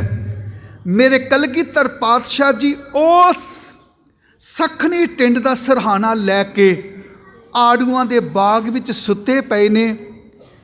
ਉੱਥੇ ਹੀ ਭਾਈ ਦਇਆ ਸਿੰਘ, ਭਾਈ ਧਰਮ ਸਿੰਘ ਤੇ ਭਾਈ ਮਾਨ ਸਿੰਘ ਉਹਨਾਂ ਨੂੰ ਆ ਕੇ ਮਿਲਦੇ ਨੇ। ਉਸ ਜਗ੍ਹਾ ਨੂੰ ਅਸੀਂ ਮਾਛੀਵਾੜੇ ਦੀ ਧਰਤੀ ਆਖਦੇ ਹਾਂ। ਇੱਥੋਂ ਗੁਲਾਬੇ ਤੇ ਪੰਜਾਬੇ ਦੇ ਘਰ ਵਿੱਚ ਜਾਂਦੇ ਨੇ। ਇੱਕ ਰਾਤ ਜਿਸ ਚੁਬਾਰੇ ਵਿੱਚ ਗੁਰੂ ਗੋਬਿੰਦ ਸਿੰਘ ਨੇ ਗੁਜ਼ਾਰੀ ਸੀ ਨਾ, ਮਾਛੀਵਾੜੇ ਪਿੰਡ ਵਿੱਚ, ਉੱਥੇ ਗੁਰਦੁਆਰਾ ਚੁਬਾਰਾ ਸਾਹਿਬ ਬਣਿਆ ਹੋਇਆ ਜੀ। ਜਿਸ ਮੱਟ ਦੇ ਵਿੱਚ ਮਹਾਰਾਜ ਜੀ ਨੇ ਆਪਣਾ ਚੋਲਾ ਡਬੋ ਕੇ ਨੀਲੇ ਰੰਗ ਵਿੱਚ ਰੰਗਿਆ ਸੀ ਉੱਚ ਦਾ ਪੀਰ ਬਣਨ ਦੇ ਲਈ, ਉਹ ਮੱਟ ਵੀ ਅੱਜ ਸੰਭਾਲ ਕੇ ਰੱਖਿਆ ਹੋਇਆ। ਪਰ ਕੌਣ ਦੇਖਣ ਜਾਵੇ ਜੀ? ਸਾਡੇ ਕੋਲ ਕੋਈ ਟਾਈਮ ਹੈ? ਸਾਡੇ ਬੱਚਿਆਂ ਨੂੰ ਕੀ ਲੋੜ ਹੈ? ਅਸੀਂ ਆਪਣੇ ਇਤਿਹਾਸ ਕਿਉਂ ਇਹਨਾਂ ਨੂੰ ਦੱਸੀਏ? ਅਸੀਂ ਇਹਨਾਂ ਬੱਚਿਆਂ ਨੂੰ ਕਿਉਂ ਦੱਸੀਏ ਵੀ ਕੌਣ ਸੀ ਉਹ ਜੰਡ ਦੇ ਕੋਲ ਜਿਹੜਾ ਗੁਰੂ ਗੋਬਿੰਦ ਸਿੰਘ ਮਹਾਰਾਜ ਜੀ ਦੇ ਖਿਲਾਫ ਚੀਕਾਂ ਮਾਰਦਾ ਪਿਆ ਸੀ? ਕੌਣ ਸੀ ਉਹ ਜਿਉਣਾ ਜਿਨ ਅੱਗ ਪਾ ਕੇ ਦਿੱਤੀ ਸੀ? ਕਿਹੜੀ ਉਹ ਮੱਟੀ ਸੀ? ਕੌਣ ਸੀ ਉਹ ਮਾਤਾ ਹਰਦਈ ਜਿਸ ਨੇ उस सूत्र दे नाल चोले तैयार किए हुए सी। कहंदी सी सतगुरु जदों मैं तुहाडे चोले तैयार करदी सी हत्थ विच लगदियां सी सूइयां, पर मैं एक बारी भी सी उचार नहीं कीती सी कि मैं गुरु जी की सेवा करदी पई हाँ। वो माता हरदई दा वो मट जिहदे विच चोले रंगे गए सी, अज भी मट संभाल के गुरुद्वारा चुबारा साहब च रखिया होया। हुण मैं एक गल कह के समाप्ति करना चाहुंदा हाँ। साडा बजुर्ग बाबा जिहदी उम्र 80-70 सालां दी होवे ना, वो चढ़ाई कर जावे ते कोई 11वीं ते कोई 17वीं मनाउंदा है, ਉਹਦਾ मतलब ये हुंदा कि 17 दिन अफसोस किया जाएगा। मेरे कलगीधर पातशाह का जीवन पढ़ के देखो, पहली रात पुत्रां की शहादत हुंदी है जदों चमकौर की गढ़ी, अद्धी रात को चमकौर की गढ़ी विचों निकले तो पहली रात उन्होंने माछीवाड़े के जंगलों में गुजारी। दूसरी रात गुलाबे ते पंजाबे दे उस चुबारे विच गुजारी। तीसरी रात नवी खान ते गणी खान उस जगह ते गुजारी। चौथी रात कीड़ी अफगाना पिंड विच गुजारी। ते जदों पंजवां दिन चढ़िया, उच्च दे पीर दी पालकी जदों पहुंची पिंड कुंगराली, किहड़ा पिंड जी? कुंगराली। कुंगराली पिंड कोल पहुंची, कलगीधर पातशाह कहने लगे दया सिंह किहड़ा पिंड आया? कहंदे सतगुरू जी कुंगराली पिंड आया। वो कहंदे वाह, इत्थों दा तां झंडा मिस्त्री सानू शस्त्र दिंदा हुंदा सी बना के, चलो उहदे घर चलदे आ। उच्च दे पीर गुरु गोबिंद सिंह दी पालकी कुंगराली पिंड विच गई। झंडे मिस्त्री दे घर विच पालकी उतारी गई। झंडे मिस्त्री ने सोचिया उच्च दे पीर साडे घर आए, नमस्कार कीती है, सलाम कीती है। दया सिंह कहने लगा भलिया पछाण कौन ने? कहंदे उच्च दे पीर। कहंदे नहीं ओ भलिया ये उच्च दे पीर नहीं, ये तां पीरां दे पीर धन गुरु गोबिंद सिंह जी है, पछाण। जदों पछाणिया, धन भाग सतगुर जी तुसी किसी भी रूप विच मेरे घर विच आए हो, मेरे लिए बड़ा भागां वाला समा है। सतगुर जी की सेवा करां? कलगीधर पातशाह कहन लगे झंडा सियां साडे शस्त्र सारे खत्म हो गए, तीर कमान खाली हो गए, चमकौर की गढ़ी विच असीं खूब लड़े हाँ, साडे कोल तीर शस्त्र नहीं रह गए, तेरे कोल किन्ने क शस्त्र ने? कहंदा महाराज सच्चे पातशाह मेरे कोल जे मैं देखा, अंदर वड़ के देखिया, बाहर आया, कहंदा महाराज जी मेरे कोल 2 तलवारां ने इस वेले, एक बड़ी सोहनी कमान तैयार की हुई है ते 22 तीर मेरे कोल है। 22 का मतलब पता की? पंजाबी कहंदे 22, तो मैं 22 तां कह रहा कि तुसी लोग घरां च बोलदे हो हिंदी, ते तुहाडे घर विच 22 नूं कहा जांदा जिहड़ी आके झाड़ू मारदी है, तो मेरी मजबूरी बन गई है कि मैं तां 22 कह रहा भी समझ आ जाए सारिਆਂ ਨੂੰ। 22 तीर गुरु गोबिंद सिंह महाराज जी दे अगे लैके रख दिते। झंडे मिस्त्री ने ना रखी कमान, 2 रखियां तलवारां। सतगुरु जी कहंदे चलो इन्ने ही है, इन्ने नाल ही गुजारा हो जाएगा। मेरे कलगीधर पातशाह ने तीरां नूं सांभिया, कमान नूं सांभिया, ते उस तलवार की धार उत्ते उंगली फेर के कहन लगे दया सिंह हुक्मनामे भेज दे सिखां नूं भी गुरु गोबिंद सिंह महाराज चढ़दी कला विच है, आंदे समय विच फिर मुगलों के नाल जंग होवेगी, अपने शस्त्र लैके ते मालवे की धरती ते पहुँचन। मैं हैरान हो गया जदों इतिहास पढ़िया। ओए 4 रातां गुजारियां, 5वां दिन चढ़िया पिया, पुत्रां शहीद होया नूं 5 दिन होए ने। 5वें दिन आके गुरु गोबिंद सिंह ने फिर शस्त्र चुक ले। ए कलगियां वालिया, दुनिया विच ऐसा कोई भी बाप नहीं हो सकता जेरे पुत्र 4 दिन पहला शहीद होए होण ते 5वें दिन फिर शस्त्र चुक के कवे कि असी तैयार बर तैयार है मुगलों के नाल लड़न वास्ते। ये सिर्फ तो सिर्फ गुरु गोबिंद सिंह के हिस्से विच आया है, उहदे वर्गा दुनिया च कोई होर नहीं हो सकता। गुरु कृपा करनी, इतिहास तो बहुत वड्डा है। शामां दे वेले फिर कुछ गल्लां गुरु महाराज जी दियां होणगियां। मैं कोटान कोट शुकराना करदा धन गुरु ग्रंथ साहब महाराज जी का, ये बोलन का बल भी उसे ने दिता है। मैं भैनों का शुक्रगुजार हाँ, तुसी बड़ा चुप का दान बख्शिया। मैं वीरां का भी धन्नवाद करता हाँ जिन्होंने बड़ा मान बख्शिया। गुरु कृपा करन समा अनाउंस कर दिता जाएगा। संध्या वेले दीवाना विच टाइम सिर पहुँचती आप जी ने कृपालता करनी। समय सिर इतिहास शुरू होवेगा, समय विच ही समाप्त होवेगा, क्योंकि मैं भी तकरीबन 9:30 बजे के करीब गड्डी फड़नी है तो रायपुर पहुँचना है। गुरु कृपा करन, लेट ना होइए। गुरु महाराज का इतिहास जिहड़ा असीं सरवण करना है। आओ रल के आनंद साहब दे विच असीं हाज़री लगवाते हाँ। गुरु कृपा करन। सतनाम श्री वाहिगुरु साहिब जी। रामकली महला तीजा। आनंद की ओंकार सतगुर प्रसाद। आनंद पिया मेरी माए, सतगुरु मैं पाया। राग रतन परवार परियां, शब्द गावन आया। कहे नानक आनंद होआ, सतगुरु मैं पाया। हर नाल रहा तो मन, मेरे दुख सा विसारना। सबना गल्लां समरथ स्वामी, सो क्यों मनो विसारे। साचे साहिबा क्या नहीं करते रह, सदा सिफत सलाह तेरी, नाम मन वसावे। कहे नानक सच्चे साहिब क्या नहीं करते रह, साचा नाम मेरा आधारो। करसान सुख मनाए वसया, जिन इच्छा सब पूजाइयां। कहे नानक सुनो संतो, शब्द धरो प्यारो, साचा नाम मेरा आधारो। वाजे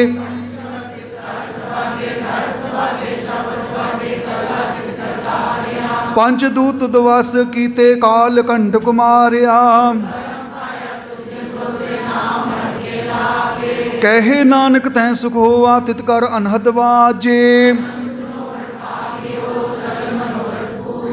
पार ब्रह्म प्रभ पाया, उतरे सगल विसूरे। संत साजन भय सरस, पूरे गुर ते जानी। बिनवंत नानक गुर चरण लागे, वाजे अनहद तुरे सलोक। दिवस रात दोई दाई दाया, खेलै सगल जगत। करमी आपो आपनी, के नेड़े के दूर।